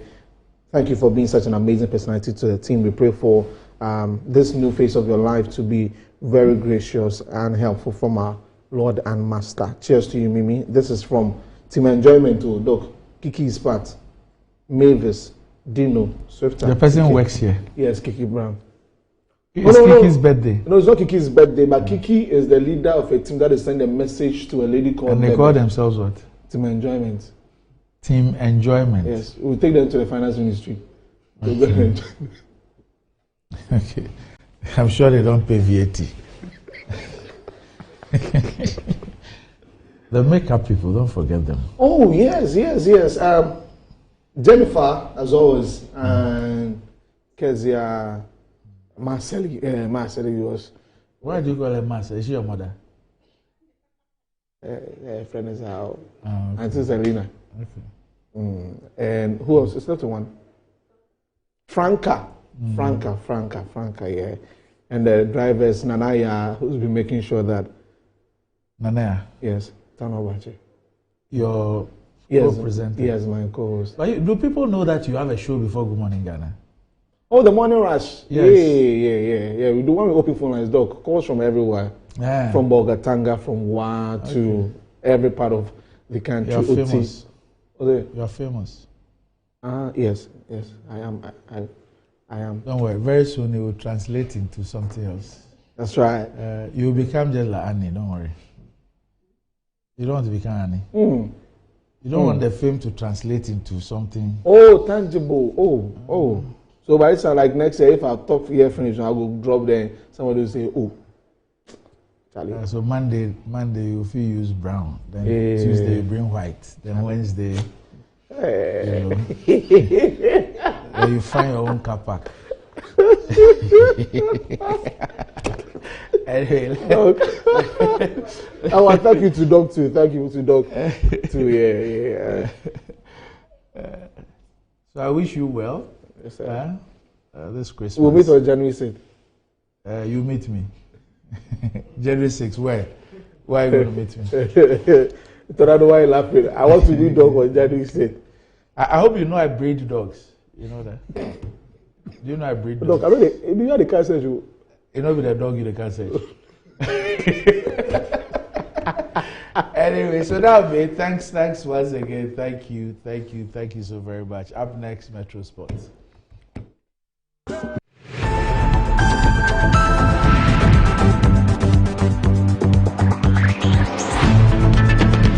Morning Ghana is brought to you by MTN.